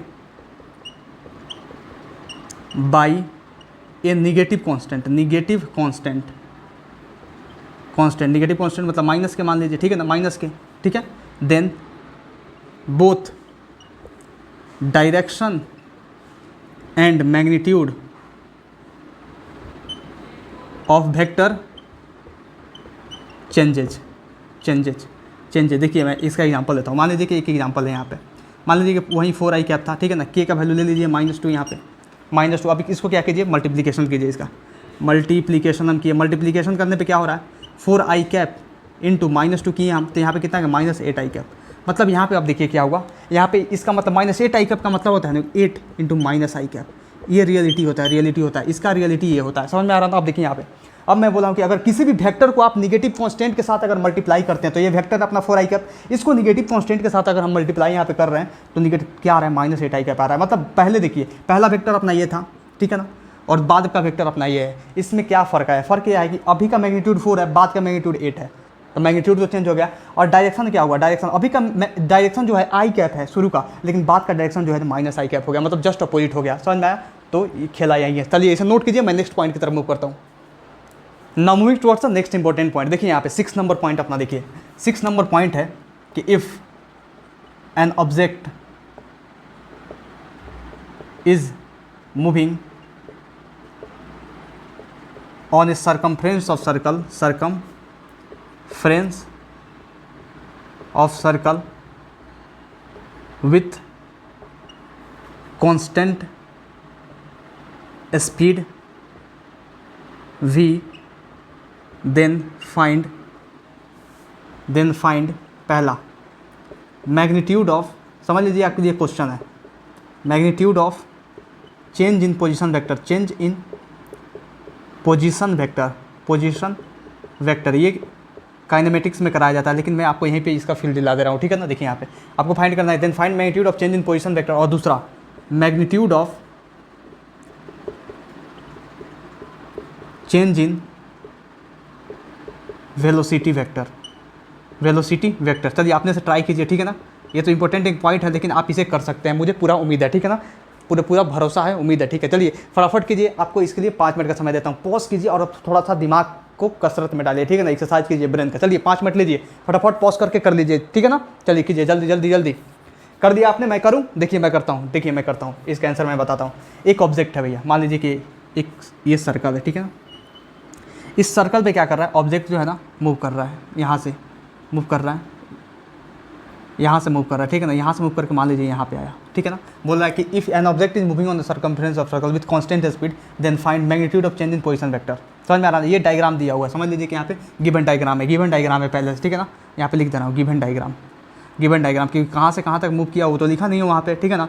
अब मैं दे रहा हूँ कि यहाँ से ए से लेके आपका बी तक यहाँ तक मूव किया है, ठीक है ना, बी तक यहाँ तक मूव किया, यहाँ तक मूव किया, इस बी पॉइंट तक मूव किया। मतलब देखिए यहाँ पे तो अपना जो हुआ इनिशियल पोजीशन वेक्टर क्या हुआ, ये हुआ ना। Final sorry initial position vector ये हुआ, और फाइनल पोजीशन वेक्टर क्या हुआ, ये हुआ। समझ में आया ना। मतलब यहाँ से लेकर ऑब्जेक्ट यहाँ से लेकर ऑब्जेक्ट यहाँ से लेकर इस पॉइंट से लेकर यहाँ तक मूव किया, ठीक है। ऐसा समझ आपको। अब देखिए अब जो यहाँ पे हुआ है ना, अब यहाँ पे इसका वेलोसिटी किधर रिप्रेजेंट करेगा, हमेशा टेंजेंशियल डायरेक्शन में वेलोसिटी रिप्रेजेंट होता है। मतलब ये हुआ वेलोसिटी, इसका यहाँ पे वेलोसिटी कहाँ आएगा, यहाँ पे वेलोसिटी का डायरेक्शन ये होगा, वेलोसिटी का डायरेक्शन ये होगा। मतलब ये भी इनिशियल हुआ तो भी ही होगा, और ये भी फाइनल हुआ तो ये भी ही होगा। क्यों? क्योंकि मैं बोला हूँ कांस्टेंट स्पीड से चल रहा है, भले वेलोसिटी अलग होगा यहाँ पे, लेकिन स्पीड कांस्टेंट है। समझ में आ रहा है ना। मान लीजिए इसके बीच के जो एंगुलर डिस्टेंस चला वो है थीटा, ठीक है ना। मतलब एंगल कितना चला, थीटा चला। मतलब इस पोजीशन से ए से बी तक मूव किया, ए से बी तक मूव किया तो भी वेलोसिटी से मूव कर रहा है, भी वेलोसिटी से भी स्पीड से मूव कर रहा है, लेकिन डिफरेंस यहाँ पे वेलोसिटी है इसका, डिफरेंट यहाँ पे स्पीड नहीं है, सेम यहाँ पे स्पीड है। समझ में आ रहा ना। यूनिफॉर्म सर्कुलर मोशन पढ़े होगा ना, वहाँ पे क्या होता है, सेम स्पीड होता है लेकिन डिफरेंट वेलोसिटी होता है। समझ लीजिए उसी का केस है ये, ठीक है ना। देखिए मैं आपसे पूछ रहा हूँ क्या सवाल, ये डायग्राम दिया हुआ है पहले से गिवन है, मैं डायग्राम को आपको एक्सप्लेन कर दिया कि कैसे कैसे ऑब्जेक्ट कहाँ से मतलब इनिशियल वेलोसिटी होगा, कहाँ पे फाइनल वेलोसिटी होगा, और पोजीशन वेक्टर ये पोजीशन वेक्टर फाइनल है, ठीक है ना। अब देखिए मैं पूछ रहा हूँ पहले कि magnitude of change in position vector, पहला का सॉल्यूशन देखिए। अब बताइए magnitude of change in position vector क्या होगा। Magnitude of change in position vector का मतलब ये होगा कि magnitude of change in position vector, मतलब इस चीज़ के बारे में आपसे पूछा जा रहा है। चलो बताओ, इस चीज़ के बारे में पूछा जा रहा है, मतलब ये क्या है, इसको आप क्या बोल सकते हैं, इसको आप बोल सकते हैं vector subtraction, vector subtraction, subtraction, vector subtraction, vector subtraction, vector subtraction. कैसे वेक्टर सब्ट्रैक्शन? क्योंकि कुछ में से कुछ घटाया जा रहा है, मतलब ए में से बी घटाया जा रहा है, फाइनल में से इनिशियल को घटाया जा रहा है, मतलब कुछ सब्ट्रैक्ट किया जा रहा है ना, वेक्टर है और सब्ट्रैक्ट किया जा रहा है, मतलब दोनों वेक्टर और सब्ट्रैक्ट किया जा रहा है, मतलब वेक्टर सब्ट्रैक्शन। देखिए बहुत सुंदर सा एग्जांपल है, बहुत ज़्यादा दिमाग लगाने की जरूरत नहीं है। मैं आपको क्या बताया था, मैं आपको ये बताया था कि अगर यहाँ पे एक कॉन्सेप्ट दिया था, आपको कॉन्सेप्ट क्या दिया था, मैं आपको यहाँ पे याद दिलाता हूँ। देखिए कॉन्सेप्ट क्या था, concept triangle of vector addition जब पढ़ाया था तो बताया था कि अगर इफ़ ए वेक्टर का मैग्नीट्यूड बराबर बी वेक्टर का मैग्नीट्यूड बराबर आर वेक्टर का मैग्नीट्यूड, रिजल्टेंट आर का नहीं बराबर ए हो, ठीक है ना। मतलब ए वेक्टर का मैग्नीट्यूड बी वेक्टर का मैग्नीट्यूड अगर सेम हो रहा है, दोनों सेम हो रहा है और वो ई के बराबर हो रहा है, देन रिजल्टेंट क्या आएगा, रिजल्टेंट 2r sin θ/2 आता है, 2r sin θ/2 किसके लिए, ये है वेक्टर का, वेक्टर सब्ट्रैक्शन का, किसके लिए है, ये है वेक्टर सब्ट्रैक्शन का, वेक्टर सब्ट्रैक्शन का, सब्ट्रैक्शन का। बहुत ध्यान से सुनिएगा, बहुत ध्यान से सुनिएगा। मैंने आपको क्या बताया था, मैंने आपको बताया था कि अगर दो वेक्टर्स है, अगर दोनों का मैग्नीट्यूड इक्वल है, दोनों का मैग्नीट्यूड इक्वल है तो उसका रिजल्टेंट मतलब रिजल्टेंट ऑफ वेक्टर सब्ट्रैक्शन क्या देंगे, रिजल्टेंट ऑफ वेक्टर सब्ट्रैक्शन देंगे 2r sin θ/2 से। तो यहाँ पर भी देखिए, यहाँ पर भी दो वेक्टर है लेकिन इनका जो है ना दोनों मैग्नीट्यूड इक्वल है। कैसे है, एक्स इनिशियल इसका मैग्नीट्यूड क्या है, आर ही है भाई, एक्स फाइनल इसका मैग्नीट्यूड क्या है, आर ही तो है ना।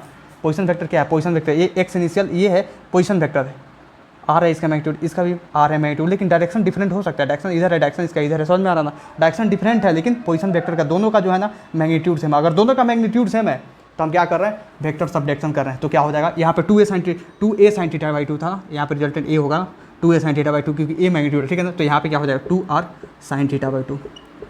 बताओ यहाँ तक कुछ नहीं समझ में आया तो बताओ जल्दी जल्दी फटाफट, देखिए फिर बता देता हूँ, फिर एक बार बहुत ध्यान से सुनिए मैं क्या बोला हूँ। मैं ये बोला हूँ कि यहाँ पे कॉन्सेप्ट ये लगने वाला कि मान लीजिए कि कोई दो वेक्टर है जिनका इक्वल मैग्नीट्यूड है, तो मैं आपको वेक्टर सब्ट्रैक्शन के लिए क्या बताया था, कोई भी दो वेक्टर हो जिसका इक्वल मैग्नीट्यूड हो, उसका वेक्टर सब्ट्रैक्शन का जो रिजल्टेंट होगा वो 2r sin θ/2। तो वही मैं यहाँ पे लगा दिया हूँ। यहाँ पे दो वेक्टर है जिसका मैं क्या करूँ, वेक्टर सब्ट्रैक्शन कर रहा हूँ। दोनों का मैग्नीट्यूड क्या है, r है। दोनों का मैग्नीट्यूड जब इक्वल है तो इसका भी हो जाएगा 2r sin θ/2। सीधी सी बात है, समझ में आ रहा है ना, यही होगा। आया समझ में आपको। देखिए अब नेक्स्ट मैं बता रहा हूँ दूसरा पॉइंट, पहला तो हो गया, अब दूसरा है magnitude of change in velocity vector.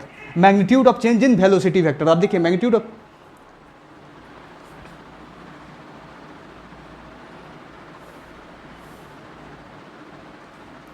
अब देखिए next magnitude of change in velocity vector. यहां पे देखिए दूसरा बी का सॉल्यूशन, ये बोल रहा है v final minus v initial बता दे भाई। तो यहां पर भी देखिए, यहां पर भी क्या है, मैं आपसे पूछूं यहां पे कि v इनिशियल और v फाइनल, यहाँ तक v इनिशियल से v फाइनल गया, तो यहाँ पर तो आपने फटाफट कर दिया कि हाँ 2r sin θ/2, theta is angle between x final और x इनिशियल, x फाइनल और x इनिशियल। लेकिन आपको यहाँ पे अगर 2v sin θ/2 अगर लिखना है इसका आंसर 2v sin θ/2, तो ये 2v sin θ/2 कब अप्लीकेबल होगा आंसर, तब अप्लीकेबल होगा जब theta angle between v final v initial होगा। है यहाँ पे देखो, दिमाग लगाओ कैसे। मान लो जी कि v है, अब इसको क्या करते हैं, पैरेलली शिफ्ट करके यहाँ पे ले जा सकते हैं, पैरेलली शिफ्ट करके यहाँ ले गए, फिर यहाँ पे पैरेलली शिफ्ट कर दिए, तो ले आ गया, ठीक है ना। v इनिशियल हो गया। हम इसको क्या करते हैं, अगर पैरेलल शिफ्ट करके यहाँ पे लाते तो यहाँ पे आता। समझ में आ रहा है ना। मतलब अगर बताओ कि अगर पोजीशन वेक्टर थीटा एंगल घुमा है तो वेलोसिटी वेक्टर कितना घूमेगा, बताओ। यहाँ पे दिमाग लगाओ। अगर पोजीशन वेक्टर थीटा एंगल घुमा है तो वेलोसिटी वेक्टर, अगर वेलोसिटी वेक्टर यहाँ पे था पहले यहाँ पे आया, तो इस वेलोसिटी वेक्टर में इनिशियल वेलोसिटी वेक्टर के बीच में एंगल कितना होगा, यहाँ पे एंगल कितना होगा, ए भी थीटा ही घूमेगा। लगा लो दिमाग, सोच लो एक बार कैसे घूमेगा। मान लो कि अगर इसको शिफ्ट करके हम यहाँ पे लाते तो वही तो थीटा एंगल हो जाता ना। समझ में आ रहा है कैसे हो जाता। तो देखिए यहाँ पे लिख रहा हूँ, मैं नोट करके लिख रहा हूँ, if position vector moves theta angle then velocity vector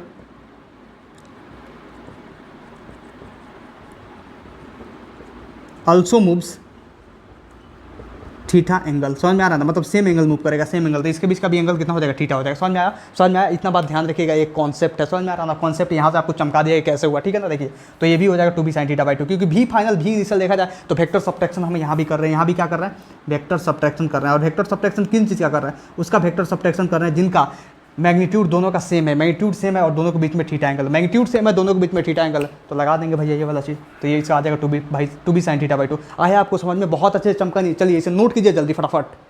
now moving towards the next point देखिए यहाँ पे नेक्स्ट पॉइंट अपना है 8 नंबर पॉइंट। 8 नंबर पॉइंट क्या था, 8 नंबर पॉइंट ये है अपना कि if n vectors are oriented at same angle to each other, then their resultant will be zero। मतलब कहना क्या चाहता है, कहना ये चाहता है कि मान लीजिए कि n वेक्टर्स, मतलब n का मतलब क्या होगा, 3 vector, 4 vector, 5 vector, 10 vector, 50 vector, 100 vector, जितने भी वेक्टर्स समझ रहे हैं। n का मतलब हुआ कि कोई उसका सीमा नहीं है। समझ में आ रहा ना। अगर वो एक्ट कर रहे हैं किसी भी ऑब्जेक्ट पे, लेकिन सेम एंगल्स पे एक्ट कर रहे हैं सारे, मतलब सबके बीच में सेम एंगल बन रहा है। ए और बी के बीच में भी सेम, बी और सी के बीच में, सी और डी के बीच में 4 वेक्टर्स है, तो ए बी के बीच में भी सेम एंगल बन रहा है, बी और सी के भी बीच में सेम एंगल बन रहा है, सी और डी के बीच में सेम एंगल बन रहा है, और ए और सी के बीच में भी सेम एंगल बन रहा है। अगर सेम एंगल बन रहा है तो उनका रिजल्टेंट 0 होगा। फील दिलाऊँ मैं, फील देखिए इसका फील क्या होगा। मान लीजिए कि कोई m मास का ऑब्जेक्ट है, ठीक है ना। इस पर एक इधर फोर्स लगा 10 न्यूटन का, ठीक है ना। एक इधर फोर्स लगा इधर 10 न्यूटन का, एक इधर फोर्स लगा इधर 10 न्यूटन का, एक इधर फोर्स लगा इस पर 10 न्यूटन का। नेट फोर्स बताओ, एफ नेट बताओ, एफ नेट कितना होगा, मतलब रिजल्टेंट कितना होगा, रिजल्टेंट 0 होगा। If n vectors are acting at same angles to each other, मतलब यहाँ पे 4 वेक्टर एक्ट कर रहे हैं, 1 2 3 4, ठीक है ना। 4 वेक्टर्स एक्ट कर रहे हैं लेकिन सेम एंगल पे एक्ट कर रहे हैं। इसके बीच में एंगल कितना है 90, इसके बीच में एंगल कितना है 90, इसके बीच में एंगल कितना है 90, इसके बीच में एंगल कितना है 90, तो नेट फोर्स कितना होगा 0 होगा। ऐसे भी देख सकते हैं कि मान लीजिए कि कोई मेरा ये मुंडी है, कोई इधर से भी फोर्स लगा 10 न्यूटन, कोई इधर से भी फोर्स लगा 10 न्यूटन, कोई इधर से भी और कोई पीछे से भी 10 न्यूटन। मेरा मुंडी जो है ना पचक जाएगा, लेकिन इधर से उधर हिलेगा नहीं, क्योंकि 10-10 न्यूटन का फोर्स सब तरह से लग रहा है, ठीक है ना। मतलब सेम एंगल पे लग रहा है, इसीलिए यहाँ पे नेट फोर्स 0 होगा। नेट फोर्स 0 होगा तो पचक सकता है मेरा मुँह, लेकिन हिलेगा नहीं, ठीक है ना। देखिए यहाँ पे आ गया समझ में आपको कैसे हुआ। अब देखिए ये आ गया समझ। अब देखिए मैं यहाँ पे कुछ एग्जाम्पल्स और करा देता हूँ। जैसे मान लीजिए कि यहाँ पे इधर कोई फोर्स लगा, इधर कोई फोर्स लगा, इधर कोई फोर्स लगा और इधर कोई फोर्स लगा, एक फ्रेशली डायग्राम है, ठीक है ना, फ्रेशली। यहाँ पे F1 लग रहा है, यहाँ पे F2 लग रहा है, यहाँ पे F3 लग रहा है और यहाँ पे F4 लग रहा है, ठीक है। वेक्टर है तो ऐसे हम करेंगे, ठीक है। तो यहाँ पे हम लिख सकते हैं कि F1 plus F2 plus F3 plus F4 बराबर 0 हो जाएगा, ठीक है ना, मतलब नेट फोर्स 0 हो जाएगा। अब देखिए और एग्जांपल देखिए, और एग्जांपल इसका दिलाता हूँ मैं आपको कि मान लीजिए कि एक पॉइंट है, इस पर एक ऐसे फोर्स लगा, इधर लगा, इधर लगा, इधर लगा, इधर लगा, मतलब कहने का मतलब कि एक फोर्स F1 इधर लग रहा है, एक फोर्स F2 इधर लग रहा है, एक फोर्स F3 इधर लग रहा है, एक फोर्स F4 इधर लग रहा है, एक फोर्स F4 इधर लग रहा है, एक फोर्स F4 इधर लग रहा है, F4 है, ये F5 है, F5, ये F6 है, ठीक है ना, और ये F7 है और ये F8 है, मतलब 8 फोर्सेस लग रहा है टोटल। 8 फोर्सेस लग रहा है तो हर एक फोर्स के बीच में एंगल कितना होगा, सेम होगा, क्योंकि 8 से डिवाइड कर दीजिए आप 360 को, 360 को जब 8 से डिवाइड कीजिएगा तो कितना होगा, 360 को 8 चौको 32 और 8 को 40, मतलब 45 डिग्री, मतलब सब के बीच में यहाँ पे है ना कि हर एक के बीच में मतलब एवरी एंगल जो होगा ना, यहाँ पे एवरी एंगल वो 45 डिग्री होगा, 45 डिग्री होगा। तो यहाँ पे कि भी क्या हो रहा है, यहाँ पर भी ये स्टेटमेंट सेटिस्फाई हो रहा है कि if an vectors are acting at a point at same angle to each other, मतलब 45 डिग्री पर सब लग रहा है। यहाँ पर भी नेट फोर्स जो होगा ना, सबको जोड़िएगा, नेट फोर्स यहाँ पर भी 0 आने वाला है, ऐसा नहीं, यहाँ पर भी 0 आने वाला है। मैं यही कॉन्सेप्ट आपको कराना था, ठीक है। चलिए इसे नोट कीजिए जल्दी, मैं नेक्स्ट मूव करता हूँ। देखिए यहाँ पे नेक्स्ट पॉइंट अपना, नेक्स्ट पॉइंट 9 नंबर है। In a plane a vector have maximum 2 rectangular components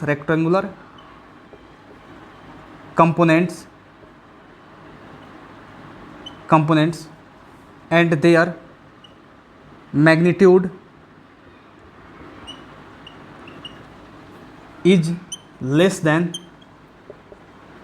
magnitude of original vector, magnitude of original vector। मैं क्या लिखाया हूँ इसका फील आएगा, चलिए एक मैं समझा रहा हूँ यहाँ पे। देखिए मान लीजिए कि ये कोई वेक्टर था, ठीक है ना, 3i cap plus 4j cap, ठीक है ना, 3i cap plus 4j cap था। अब मान लीजिए कि मैं आपको बता रहा हूँ कि इसका x एक्सिस में कंपोनेंट बताइए, इसका y एक्सिस में कंपोनेंट बताइए, तो आप क्या बताइएगा, x एक्सिस में ये बताइएगा कि भैया x एक्सिस में अपना हो जाएगा, यहाँ पे मान लीजिए कोई थीटा एंगल है, x एक्सिस में हो जाएगा 3i कैप दिया हो तो मतलब 3 हो गया कंपोनेंट, 4j कैप दिया मतलब 4 हो गया इसका कंपोनेंट, मतलब ये i कैप के अलॉन्ग क्या हुआ 3 और j कैप के अलॉन्ग क्या हुआ 4 कंपोनेंट, क्योंकि इसी से पता चल रहा है, ठीक है ना। तो मैंने क्या बताया था आपको, यही बोला है यहाँ पे कि in a plane a vector can have maximum 2 rectangular components. आपको जो मैं कंपोनेंट्स पढ़ाया ना वो रेक्टेंगुलर कंपोनेंट्स है, वरना कंपोनेंट बहुत सारे हो सकते हैं, उनको हमको नहीं पढ़ना है, समझ में आ रहा है, हमको पढ़ना है बस रेक्टेंगुलर कंपोनेंट्स। तो प्लेन में मात्र 2 ही रेक्टेंगुलर कंपोनेंट्स हो सकते हैं, एक तीसरा भी होता है रेक्टेंगुलर कंपोनेंट, लेकिन होता कहाँ है वो, प्लेन से बाहर।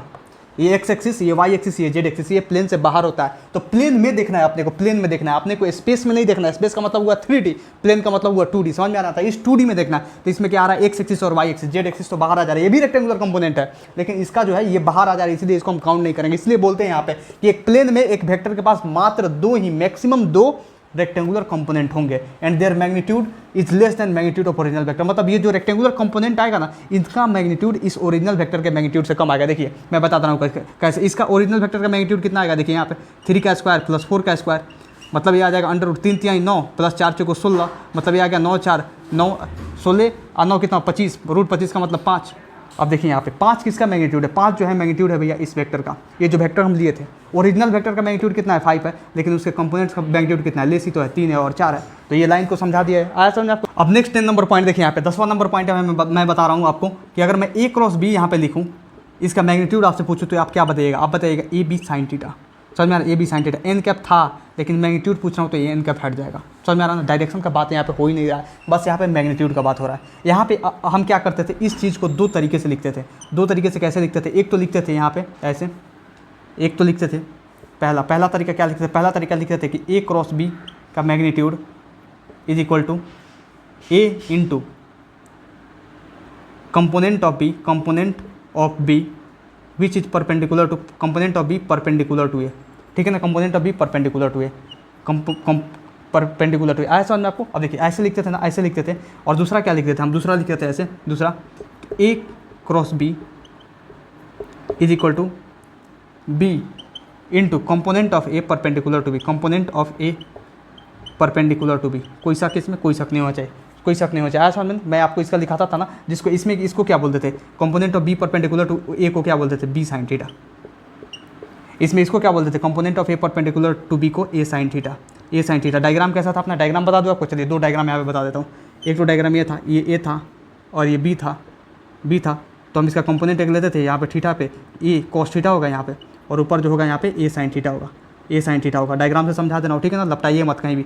देखिए यहाँ पे अगर ये बी था और यहाँ पे अगर ए था, ठीक है ना, तो इसका कंपोनेंट हम लेते थे यहाँ पे, ये थीटा एंगल पे था तो ये हो जाता था बी साइन थीटा और ये हो जाता था B cos theta, B cos theta. यहीं से आपको समझाने वाला हूँ। देखिए यहाँ पे ए क्रॉस बी को हम ए लिख सकते हैं, ए इंटू बी साइन थीटा, ए इंटू बी साइन थीटा लिखा हुआ है, ए इंटू बी साइन थीटा यहाँ पे भी लिखा हुआ है, ए क्रॉस बी को लिखा हुआ है B into A sine theta, बात बराबर है, ठीक है ना। अब देखिए बी साइन थीटा को component of B perpendicular to A क्यों बुलाता है, मैं सिखा चुका हूँ, मैं फिर बताता हूँ। देखिए यहाँ पे बी साइन थीटा क्या है, यहाँ पे देखिए, यहाँ पे बी साइन थीटा किधर है, बी साइन थीटा क्या है, कंपोनेंट बी का कंपोनेंट है जो परपेंडिकुलर है ऐसे, तो वहीं तो लिखा है component of B perpendicular to A. यहाँ पे ए साइन थीटा क्या है, ए साइन थीटा जो है कंपोनेंट है ए का जो परपेंडिकुलर है बी से, मतलब component of A perpendicular to B. आगे समझ में। अब आपसे मैं पूछूं क्या, अब आपसे क्वेश्चन में क्या पूछा जाएगा, ये कराने का मकसद बस ये है कि क्वेश्चन में आपसे अगर मान लीजिए पूछ दिया जाए कि आप बताओ component of B vector perpendicular to A vector, तो इसका जवाब आप दे सको तो आप ऐसे दोगे जवाब, ए क्रॉस बी बाई ए, ये जवाब दोगे आप। समझ में आ रहा है, क्योंकि ये पूछा जा रहा है आपसे, क्या पूछा जा रहा है, बी साइन थीटा बताओ बताओ बताओ रे बताओ, बी साइन थीटा बताओ, बी साइन थीटा क्या होगा, ये होगा ए क्रॉस बी का मैग्नीट्यूड बाई ए। समझ में आया। ये करने के लिए आपसे मैं इतना करा रहा हूँ, ठीक है ना, बस ये करने के लिए, ठीक है जी, कि आप ये कर ले। देखिए अब यहाँ पे क्या पूछा जाएगा, यहाँ पे यही पूछा जा सकता है कि component of A perpendicular to B, तो यहाँ पर भी आप बोल दीजिएगा फटाक से कि ए क्रॉस बी बाई चुपचाप बी। समझ में आ रहा ना, ये पूछा जा रहा है आपसे ए sine theta, A sine theta, इसको भी घेरा लगाइए, बहुत इंपॉर्टेंट है, ठीक है ना, आपसे ये पूछा जा सकता है। चलिए इसे नोट कीजिए जल्दी। Now moving towards the next important point. Next important point जो है ना बहुत ज़्यादा इंपॉर्टेंट है, बहुत ज़्यादा इंपॉर्टेंट नहीं कर सकते हैं, मतलब मॉडरेट इंपॉर्टेंट है, ठीक है ना।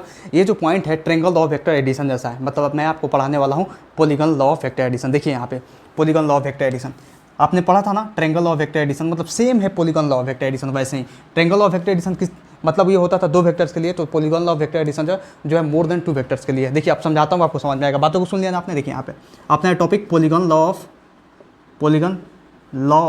Vector addition, polygon law of vector addition. अब करते हैं यहाँ पे इसका खेला चालू, ठीक है ना। अब polygon law of vector addition जो होता है ना, वो होता है same as triangle law of vector addition. लेकिन ट्रायंगल ऑफ वेक्टर एडिशन जो होता था ना, ट्रायंगल ऑफ वेक्टर एडिशन वो 2 वेक्टर के लिए होता था, लेकिन ये but for more than 2 vectors के लिए होता है, बट फॉर मोर देन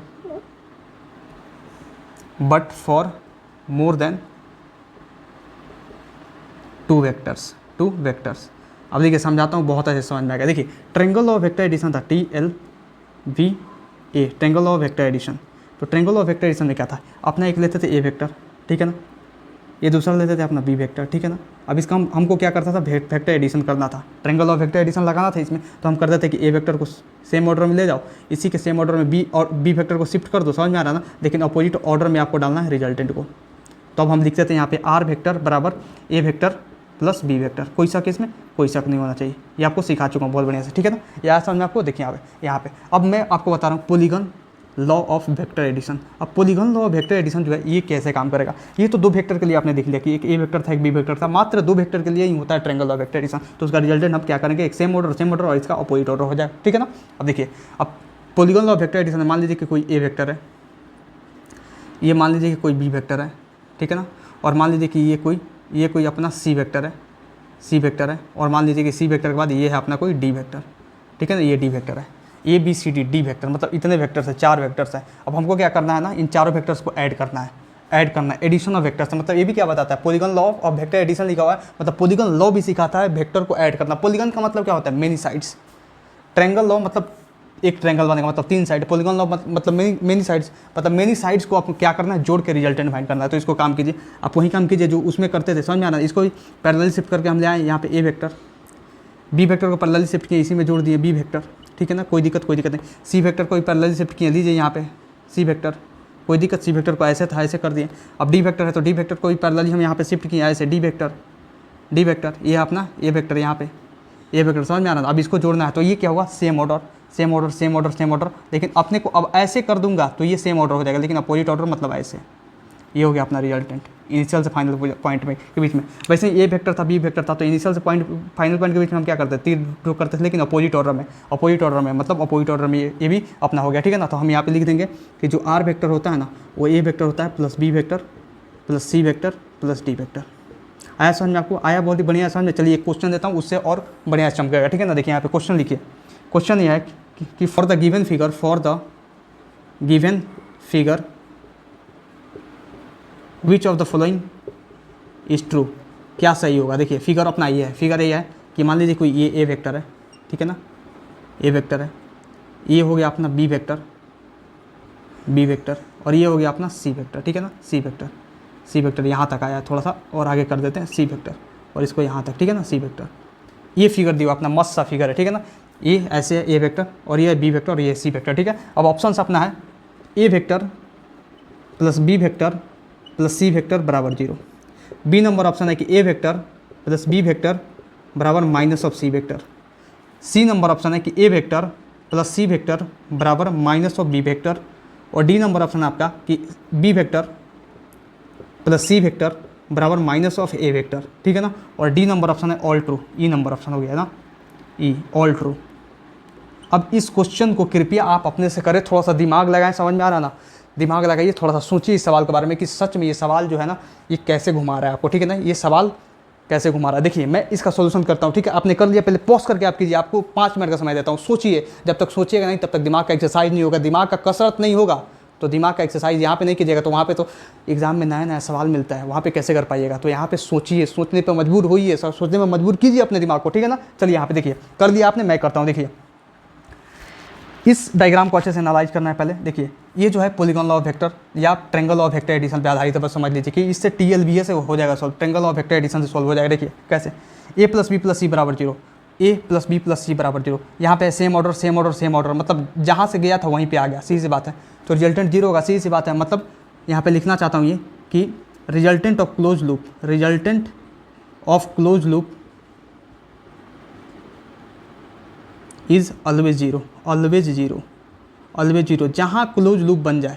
मतलब ये क्या हुआ, तीर ऐसे गया, फिर तीर ऐसे गया, फिर तीर ऐसे ही आ गया, समझ में आ रहा है। तो यहाँ पे क्लोज लूप बना, हमेशा रिजल्टेंट 0 होगा। तो पहला ऑप्शन सही है, ऐसा समझ आपको। देखिए अब दूसरा ऑप्शन देखिए, ए प्लस बी बराबर माइनस सी, तो यहाँ से कर दे ए प्लस बी, यहाँ पे सी भेजेगा तो माइनस सी हो जाएगा, वहीं से वैसे ही ए प्लस सी बराबर माइनस बी हो जाएगा, वैसे ही बी प्लस सी बराबर माइनस ए हो जाएगा। मतलब सारा सही है, ऑल ऑप्शन आर ट्रू। लेकिन ये तो मैथमेटिकली आपको बताया कि ऑल ऑप्शन आर ट्रू, लेकिन ऐसे आप फिजिक्स के तरीके से कैसे देखेंगे कि सारा ऑप्शन सही है, सारा ऑप्शन सही है। देखिए यहाँ पे ए प्लस बी, एक बताता हूँ आप तीनों समझ जाएंगे। देखिए ए प्लस बी बराबर माइनस सी कैसे लिखा मैंने, और ये सी वेक्टर है, यहाँ पे सी वेक्टर है। तो ए वेक्टर प्लस बी वेक्टर अगर अपोजिट में हम ऐसे कर दे तो ये तो माइनस सी वेक्टर हुआ ना, ऐसे सी वेक्टर था लेकिन अपोजिट में माइनस सी वेक्टर हुआ था, ए वेक्टर प्लस बी वेक्टर और ऐसे अपोजिट में डाल दे तो ये तो रिजल्टेंट हुआ, ट्रेंगल ऑफ वेक्टर एडिशन। ये तो रिजल्टेंट हुआ तो कैसा हुआ, रिजल्टेंट माइनस सी वेक्टर, इसे रिजल्टेंट माइनस सी वेक्टर आया। वैसे ही ए प्लस सी की जगह तो माइनस बी आएगा, ए प्लस सी कीजिए, वैसे ही बी को आप ऐसे कर दीजिए तो माइनस बी आएगा। वैसे ही आप बी प्लस सी कीजिए, बी प्लस सी कहाँ पे, बी प्लस सी कीजिए, वैसे ही इसको इधर कर दीजिए तो माइनस सी वेक्टर आएगा। तो सारा सही है, ऐसा समझ में आपको। चलिए इसे नोट कीजिए जल्दी फटाफट। ना moving towards the next point देखिए यहाँ पे 30 नंबर अपना पॉइंट है, 30 नंबर है पोजीशन वेक्टर। अब इस पोजीशन वेक्टर को बहुत अच्छे से समझना है आपने को, ठीक है ना, पोजीशन वेक्टर को। अब पोजीशन वेक्टर क्या होता है, पोजीशन वेक्टर जो होता है ना, ये वेक्टर ऐसा वेक्टर होता है जो रिप्रेजेंट करता है पोजीशन को, ठीक है ना, वेक्टर्स दैट रिप्रेजेंट पोजीशन। अब देखिए क्या होता है, अब यहाँ पे मैं आपको एक डायग्राम बनाने वाला हूँ कोऑर्डिनेट सिस्टम का। ये अपना हो गया आई कैप, ये हो गया जे कैप और ये हो गया के कैप, ठीक है ना, के कैप हो गया। मतलब यहाँ पे लिख सकते हैं आप एक्स एक्सिस का मटेरियल है, ये वाई एक्सिस का मटेरियल है, ठीक है ना, कोई दिक्कत, प्लस वाई एक्सिस का मटेरियल है और ये प्लस जेड एक्सिस का मटेरियल है, ठीक है, कोई शक इसमें, कोई शक नहीं। और यहाँ पे ओरिजिन होता है 0,0,0, मतलब 0 यहाँ पे हो तो इसका मतलब ये पता चलता है आप यहाँ पे हो, इस पॉइंट पे हो, मान लो कि ये ओ पॉइंट है, ठीक है। अगर आप यहाँ पे हो इसका मतलब ये पता चलता है कि आप 0 x में हो, 0 y में हो और 0 z में हो, ठीक है ना। मतलब आपका पोजीशन यहाँ पे क्या है, पोजीशन है कि आप ओरिजिन पे हो, समझ में आ रहा है, इसको ओरिजिन बोला जाता है। अब देखो नेक्स्ट मैं बता रहा हूँ, मान लो कि आप यहाँ से ट्रेवल करके कुछ मतलब कहीं गए जहाँ का कोऑर्डिनेट है x, y, z, समझ में आ रहा ना। अगर x, y, z का मतलब क्या हुआ यहाँ पे कि आप x चले हो x एक्सिस में, y चले हो y एक्सिस में और z चले हो z एक्सिस में, समझ में आ रहा ना। मतलब ये कोऑर्डिनेट दिया हुआ, मतलब फॉर एग्जांपल मान लीजिए कि एक एग्जांपल देता हूँ आपको, एग्जांपल ये देता हूँ कि मान लीजिए कि ये कोई कोऑर्डिनेट सिस्टम है, इस कोऑर्डिनेट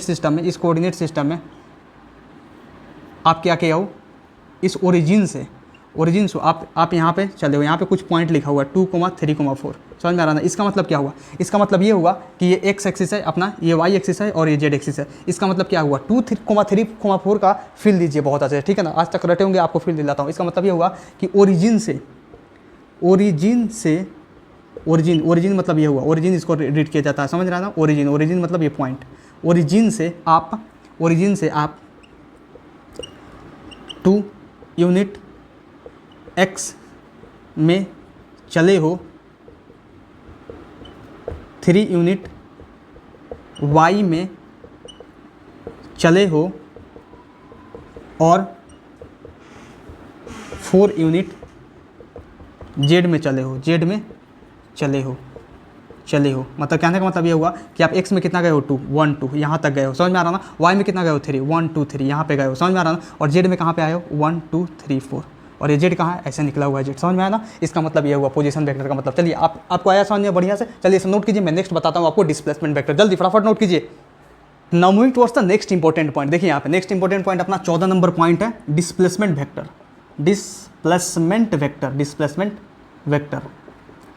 पोजीशन वेक्टर को पढ़ाया डिस्प्लेसमेंट वेक्टर को पढ़ाने के लिए, और हर चीज़ को समझना बहुत ज़रूरी है बारीकी से। अगर हर चीज़ को आपको नहीं समझाएंगे तो समझ लीजिए कि आपका खलास हो जाएगा यहाँ से, समझ में आ रहा है ना। क्योंकि फिजिक्स जो ऐसा चीज़ है ना, फिजिक्स का ब्यूटी यही है कि हर एक चीज़ एक दूसरे से लिंक होता है। कब क्या यूज हो जाए फिजिक्स में कोई इसका गारंटी नहीं है, ठीक है ना। देखिए यहाँ पे तो डिस्प्लेसमेंट वेक्टर समझिए। डिस्प्लेसमेंट वेक्टर जो होता है ना, इसको रिप्रेजेंट किया जाता है, मान लीजिए क्या किस चीज़ से रिप्रेजेंट करो, डेल्टा एक्स से रिप्रेजेंट करता हूँ, ठीक है। चलिए अब डेल्टा एक्स क्या होता है, ये होता है चेंज इन पोजीशन मतलब पोजीशन का चेंज होना, मतलब एक पोजीशन से दूसरा पोजीशन, उसके बीच का जो चेंज है, डिफरेंस है, वो क्या होता है, वो डिस्प्लेसमेंट वेक्टर देता है। या बोल सकते हैं आप कि position of a point with respect to another point बात है, वो भी सेम ही हुआ। चेंज इन पोजीशन बोलिए, ये बोलिए पॉइंट। अब समझा रहा हूँ कैसे। अब देखिए यहाँ पे मान लीजिए कि कोई यहाँ पे कोऑर्डिनेट सिस्टम है और ये अपना जेड एक्सिस, ठीक है, जेड एक्सिस, एक्स एक्सिस और वाई एक्सिस। कोई ऑब्जेक्ट था इस ओरिजिन पॉइंट से 0,0,0 से यहाँ से ऑब्जेक्ट यहाँ पे गया और यहाँ से ऑब्जेक्ट एक यहाँ पे गया। मान लीजिए कि कोई ए ऑब्जेक्ट था, ठीक है, ये कोई बी ऑब्जेक्ट था, ठीक है, बी ऑब्जेक्ट था, यहाँ से यहाँ तक गया, यहाँ से यहाँ तक गया, ठीक है ना, यहाँ से यहाँ तक गया, ये ओ पॉइंट था, ये ए पॉइंट पर गया, यहाँ से मान लीजिए कि ये बी पॉइंट पे गया, ऐसे करते हैं, ठीक है ना, ये बी पॉइंट पे गया, मतलब ओ से बी गया, ओ से ए गया। इसका कोऑर्डिनेट था x1 था, y1 था और z1 था। इसका जो कोऑर्डिनेट था ये x2 था, y2 था और z2 था, ठीक है। यहाँ तक कोई कन्फ्यूजन नहीं। मतलब कोई ऑब्जेक्ट का position with respect to origin मतलब ये कोई ऑब्जेक्ट है, समझ में आ रहा ना। मान लीजिए कि ये ऑब्जेक्ट है P, ये ऑब्जेक्ट है अपना Q, तो P ऑब्जेक्ट जो है ना, इसका position with respect to origin है x1, y1, z1। लेकिन दूसरा ऑब्जेक्ट जो Q है, उसका जो है दूसरा ऑब्जेक्ट जो Q है, उसका जो यहाँ से यहाँ तक का जो पोजीशन है वो है x2, y2, z2, ठीक है ना। आया समझ आपको इतना। मैं आपसे पूछना चाहता हूँ कि चेंज इन पोजीशन बताओ, मतलब चेंज इन पोजीशन बताओ, ए से बी के बीच का चेंज इन पोजीशन बताओ। तो आप क्या करोगे, यहाँ से यहाँ तक एक पोजीशन वेक्टर, मतलब यहाँ से यहाँ तक एक डिस्प्लेसमेंट वेक्टर ड्रॉ करोगे, समझ में आ रहा ना। अब यहाँ तक का जो पोजीशन है आपको ये बताएगा। तो आपको ये जानते हैं कैसे पता चलेगा, आपको ये ऐसे पता चलेगा। इसका मतलब क्या होता है, x2 i cap, y2 j cap, z2 k cap, x1 i cap, y1 j cap, z1 k cap. इसको आप ऐसे भी रीड कर सकते हो, x1 i कैप दिया हुआ है प्लस y1 j कैप दिया हुआ है प्लस z1 k कैप दिया हुआ है। और इसको भी आप ऐसे रीड कर सकते हो, z2 i कैप दिया हुआ है प्लस y2 j कैप दिया हुआ है प्लस z2 k कैप दिया हुआ है। ऐसा मैं आपको ऐसे रीड कर सकता हूँ। अब नेक्स्ट मैं आपको बताता हूँ यहाँ पे कि अगर हम डेल्टा एक्स लिखना चाहें, डेल्टा एक्स का मतलब ये होता है कि x final minus x initial, मतलब एक्स बी माइनस एक्स ए का पोजीशन लिखना है आपको। मतलब b से a को माइनस करेंगे तब तो पता चलेगा चेंज, आपको चेंज क्या होता है, फाइनल माइनस इनिशियल। तो ऐसे करेंगे हम x2 minus x1 I cap plus y2 minus y1 j cap plus z2 minus z1 k cap. यह समझ में कैसे हुआ, ऐसा समझ में इसको रट लेना है, समझ में आ रहा है। रट लेना क्या है, समझ लेना है और रट लेना है। अब दोनों काम कीजिए, समझ में आ रहा है। ये बहुत ज़्यादा इंपॉर्टेंट है। अब देखिए मैं आपको एक क्वेश्चन देता हूँ, उस क्वेश्चन को थ्रू आपको बहुत अच्छे से समझ में आएगा। देखिए मान लीजिए कि यहाँ पे दे रहा हूँ कि an object moves 4 metre due east, 5 metre due north and 3 metre due vertically upward, then find displacement of object. Object का आपको डिस्प्लेसमेंट बताना, आप कैसे बताइएगा? तो आप पहले जो क्वेश्चन दिया हुआ उसके अनुसार आप क्या कीजिए, इसको सजाइए, ठीक है ना। आप ऐसे सजाइएगा, आप क्या कीजिए, ऐसे सजाइएगा। यहाँ पे मान लीजिए कि कोई ऑब्जेक्ट है, ये ईस्ट में गया, कितना गया, 4 मीटर गया, मतलब 4 आई कैप में गया, ठीक है ना। कोई दिक्कत नहीं होना चाहिए। अब देखिए 5 मीटर ड्यू नॉर्थ गया, नॉर्थ में कितना गया, 5 मीटर ले ले भाई, 5 मीटर नॉर्थ में गया, मतलब 5 जे कैप किया, ठीक है ना। और 3 मीटर ड्यू वर्टिकली अपॉर्ड, वर्टिकली अपॉर्ड का मतलब इधर, आउट ऑफ द प्लेन का बात कर, आउट ऑफ द प्लेन मतलब मान लीजिए हम के कैप यहाँ इधर ड्रॉ कर दे रहे हैं, समझ में आया ना। ये कितना गया अपना, कितना गया वर्टिकल अपॉर्ड 3, मतलब 3 के कैप गया। अब आपको मैं पूछ रहा हूँ कि आप बताओ डिस्प्लेसमेंट वेक्टर बताओ। यहाँ पे डिस्प्लेसमेंट वेक्टर कैसे बताओगे, मतलब डिस्प्लेसमेंट कैसे बताओगे? डिस्प्लेसमेंट का सीधा सा तरीका है कि आपको क्या करना, x2 माइनस x1, मतलब final position minus initial position I cap के डायरेक्शन में, final position minus initial position J cap के डायरेक्शन में, और final position minus initial position K cap के डायरेक्शन में, यही करना है। तो यहाँ पे ये फॉर्मूला लगाओ, x2 minus x1 I cap plus y2 minus y1 J cap plus z2 minus z1 K cap. कोई शक नहीं होना चाहिए, आया ना समझ आपको? देखिए अब मैं डेल्टा एक्स आपसे पूछ रहा हूँ, यहाँ पे देखो बताओ, क्योंकि ये वेक्टर है, ये वेक्टर है तो ये भी वेक्टर होना चाहिए, तो इसीलिए तो आई कैप जे कैप के कैप लगा हुआ है, समझ में आना। अब देखिए अब यहाँ पे मैं कर रहा हूँ आपको कि x2 माइनस x1 क्या है, यहाँ पे x1 क्या है, x1 है अपना 0 0 0, मतलब x1 y1 z1 0 है। अब यहीं से ऑब्जेक्ट जो है ना, यहाँ से मूव किया 3, 4, 5 में, मतलब यहीं से मान लीजिए कि ऐसे दिया हुआ है 3, 4, 5 में मूव किया ऑब्जेक्ट, 3, 4, 5 में मूव किया, सॉरी 4 ऐसे नहीं, 3, 4, 5 नहीं, ये है अपना 4, 5, 3, 4, 5, 3 में मूव किया ऑब्जेक्ट। अब 4, 5, 3 में मूव किया यहाँ से ऑब्जेक्ट, मतलब ये फाइनल हुआ, ये इनिशियल हुआ, ये फाइनल हुआ, इसका इनिशियल हुआ, फाइनल हुआ, इनिशियल हुआ, मतलब 4 माइनस 0 आई कैप प्लस ये हुआ 5 माइनस 0 आई कैप जे कैप प्लस 3 माइनस 0 के कैप। इसका मतलब यही हुआ। आया समझ में आपको क्या बता रहा हूँ मैं? देखिए एक बार और देखिए, बहुत अच्छे समझिए। मैं बोलना यही चाहता हूँ कि देखिए इसको तो कोड कर दिया हम कि हाँ 4 आई कैप में गया, 5 जे कैप में गया, 3 के कैप में गया। तो आपको ये क्या बताया था कि एक्स वाई जेड अगर ऐसे दिया हुआ तो इसको ऐसे भी लिख सकते हैं। इसका मतलब ये हुआ कि 4 आई कैप और 4 आई कैप 5 जे कैप और 3 के कैप का मतलब हुआ कि 4, 5, 3, समझ में आ रहा था। उसको भी ऐसे लिखेंगे तो ऐसे पलट देंगे, ठीक है ना, ऐसा समझ में। अब इसका मतलब यही हुआ कि ये एक्स इनिशियल है तो ये एक्स फाइनल है, ये वाई इनिशियल है तो ये वाई फाइनल है, ये जेड इनिशियल है तो ये जेड फाइनल है। तो आप अपने को क्या करना है, इस फॉर्मूले में बैठाना उस चीज़ को। तो यहाँ पे क्या हो गया, ये हो गया 4 i cap plus 5 J cap plus 3 के कैप। आया समझ में आपको? 3 के कैप आया समझ में, 3 के कैप हो गया। अब 3 के कैप हो गया तो ये कितना है, डेल्टा एक्स का वैल्यू अपना, डेल्टा एक्स का। अब आपसे पूछूंगा मैग्नीट्यूड बता दो डेल्टा एक्स का, तो सीधी सी बात है, आपने फॉर्मूला पढ़ा है ना, मैग्नीट्यूड निकालने का 4 का स्क्वायर प्लस 5 का स्क्वायर प्लस 3 का स्क्वायर। तो ये कितना हो गया, 4 चौको 16, 50 25 और 3 3 9, मतलब 16 25 9 कितना होता है, 16 25 और 9 कितना होता है, 9 5 14, 14 6 कितना होता है, 20 का 0, 2 1 3 1 4, मतलब 40। √40, √40 क्या होता है, √40 बताओ, 50 25 और 4 चौको 16। अरे कुछ गड़बड़ तो नहीं हो रहा है यहाँ पे, देखो कुछ 3 3 9, 9 6 15 5, 20 का 0, 2 1 3, 3 2 5, 50 होगा ना, √50 होगा, √50 होगा, √50। अब √50 होगा आंसर आपका। ऐसा ना, चलिए इसे नोट कीजिए जल्दी। Now moving towards the last point of our day. देखिए यहाँ पे 15 नंबर पॉइंट अपना लास्ट पॉइंट है और इसी के साथ वेक्टर का समाप्ति होगा, ठीक है ना। देखिए यहाँ पे उसके बाद बच जाएगा अपना HWSS 1 और HWSS 2, जो 2 क्लासों में आपको देने वाला हूँ। बहुत सारा क्वेश्चन होगा उसमें। देखिए ये पॉइंट देखिए, अब मैं आपको बढ़ाना होगा कंपोनेंट ऑफ वेक्टर का example, component of vector example, vector example. अब कंपोनेंट ऑफ वेक्टर का एग्जांपल NLM में जाकर जो यूज होने वाला है और बहुत सारे चैप्टर्स में यूज होगा उसका, ठीक है ना। देखिए मान लीजिए इंक्लाइंड प्लेन है पहला, इंक्लाइंड प्लेन, इंक्लाइंड प्लेन, इसी में देखना है, बस इसी में समझ जाइए। आगे देखिए यहाँ पे मान लीजिए कि कोई ये इंक्लाइंड प्लेन है अपना, ये इंक्लाइंड प्लेन है, ठीक है ना। इसको ऐसे देते हैं, ठीक है। यहाँ पे देखिए, इधर समझ में आ जाता है। ये अपना इंक्लाइंड प्लेन है। टेढ़ा बन रहा है क्या, टेढ़ा बन रहा है यार। ये हुआ अपना इंक्लाइंड प्लेन, ये हुआ इंक्लाइंड प्लेन, ठीक है ना। ये इंक्लाइंड प्लेन हुआ। समझ में आया? इसको वेज या इंक्लाइंड प्लेन बुलाता है। इसको क्या बुलाता है, इसको आप बोल सकते हो इंक्लाइंड प्लेन या वेज। समझ में आ रहा है ना, वेज या इंक्लाइंड प्लेन इसको बोल सकते हो आप। देखो अब मान लीजिए कि कोई इस पे मास रखा हुआ है, ठीक है ना। ये मास रखा हुआ है जिसका m है मास, ठीक है ना। तो हम आपसे पूछे कि mg बताइए किधर लगेगा, तो mg सीधा आप बोलिएगा सर धरती माता का फोर्स है तो सेंटर की तरफ, धरती की तरफ लगता है, सही सी बात है। तो mg कोई इधर उधर नहीं लगेगा, इधर सीधा सा सेंटर की तरफ लगेगा, ठीक है ना। हमारा बॉडी का mg किधर लग रहा है, हमारा बॉडी का mg सीधा नीचे लग रहा है, आपका बॉडी का mg किधर लग रहा है, सीधा नीचे लग रहा है। समझ में आ रहा है? तो इसका भी mg किधर लगेगा, इधर लगेगा, ठीक है। मान लीजिए कि ये एंगल थीटा है तो ये कितना है, 90 है, सही सी बात है, क्योंकि 90 डिग्री बन रहा है तो ये कितना हो जाएगा, 90 माइनस थीटा, यहाँ तक कोई शक, यहाँ तक कोई शक नहीं।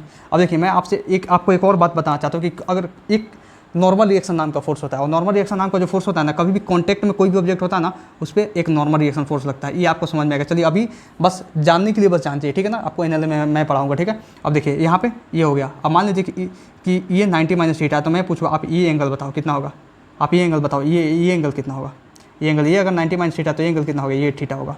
अब कैसे होगा थीटा, आप पूछोगे कि ये कैसे होगा भैया थीटा, आप बताओ। तो क्या करो ना, इस वेक्टर को जो मैंने यहाँ पे ऐसे ड्रॉ किया, ऐसे जो वेक्टर ड्रॉ किया, इसको शिफ्ट करके यहाँ पे ला दो, तो यहाँ पर लाओगे तो क्या होगा, यहाँ पे लाओगे तो क्या होगा, ये 90 माइनस थीटा है, ये पूरा 90 बनेगा। यहाँ पे ये क्या होगा, ये पूरा 90 बनेगा, ये पूरा 90 बनेगा, तो ये कितना हो जाएगा, थीटा हो जाएगा। तो मैंने इसी वेक्टर को यहाँ तक शिफ्ट कर दिया, तो मतलब ये हुआ थीटा, तो ये हुआ थीटा, तो ये क्या हो गया, इस कंपोनेंट को क्या नाम देंगे, इसको हम बोलेंगे, यहाँ पे mg है और ये थीटा एंगल पे, तो इसको बोलेंगे mg cos थीटा। और यहाँ पे हम बोलेंगे एक कंपोनेंट इधर आएगा mg sin थीटा, क्योंकि जिससे थीटा जुड़ा होता है उसका हम लेते हैं cos थीटा, और जिससे थीटा नहीं जुड़ा होता है उसका लेते हैं sin थीटा। आया आपको समझ में, आया समझ में कैसे किया मैंने, नहीं आया समझ। देखिए फिर एक बार और देखिए, ये एम मास का ऑब्जेक्ट था, इसमें धरती माता का फोर्स mg लगा, ठीक है ना, और इधर नॉर्मल रिएक्शन एक लगेगा, ठीक है ना। इस नॉर्मल रिएक्शन को नहीं भी आता है आपको समझते, उसको भूल जाइए, कोई दिक्कत नहीं है, ठीक है ना। ये 90 डिग्री, ठीक है ना, पहले से ये थीटा लिया हुआ था, ये 90 डिग्री, तो ये 90 माइनस थीटा, ये 90 माइनस थीटा, तो ये एंगल कितना हो जाएगा, ये एंगल आप देखे थे, इस वेक्टर को आप यहाँ पे शिफ्ट कीजिए, ठीक है ना, यहाँ पे शिफ्ट कीजिएगा तो ये थीटा बनेगा, क्योंकि पूरा 90 बन रहा था, तो ये 90 माइनस थीटा है, तो ये थीटा होगा, तभी जाकर पूरा 90 होगा, ठीक है ना। तो इस वेक्टर को यहाँ पे हम शिफ्ट करके फिर ला दिए, तो ये एंगल थीटा हो गया, तो ये थीटा और ये mg लग रहा है, तो इसका कंपोनेंट जो सटा हुआ है थीटा से वो आता है cos थीटा आता है, तो mg cos थीटा हुआ, और जो नहीं सटा हुआ वो mg sin थीटा हुआ। तो हम यहाँ पे कंपोनेंट क्यों किया, यहाँ पे why we have done component here, यहाँ पे कंपोनेंट हम लोगों ने क्यों किया, इसलिए किया कि इसका रीजन ये है, because mg sin theta is responsible for motion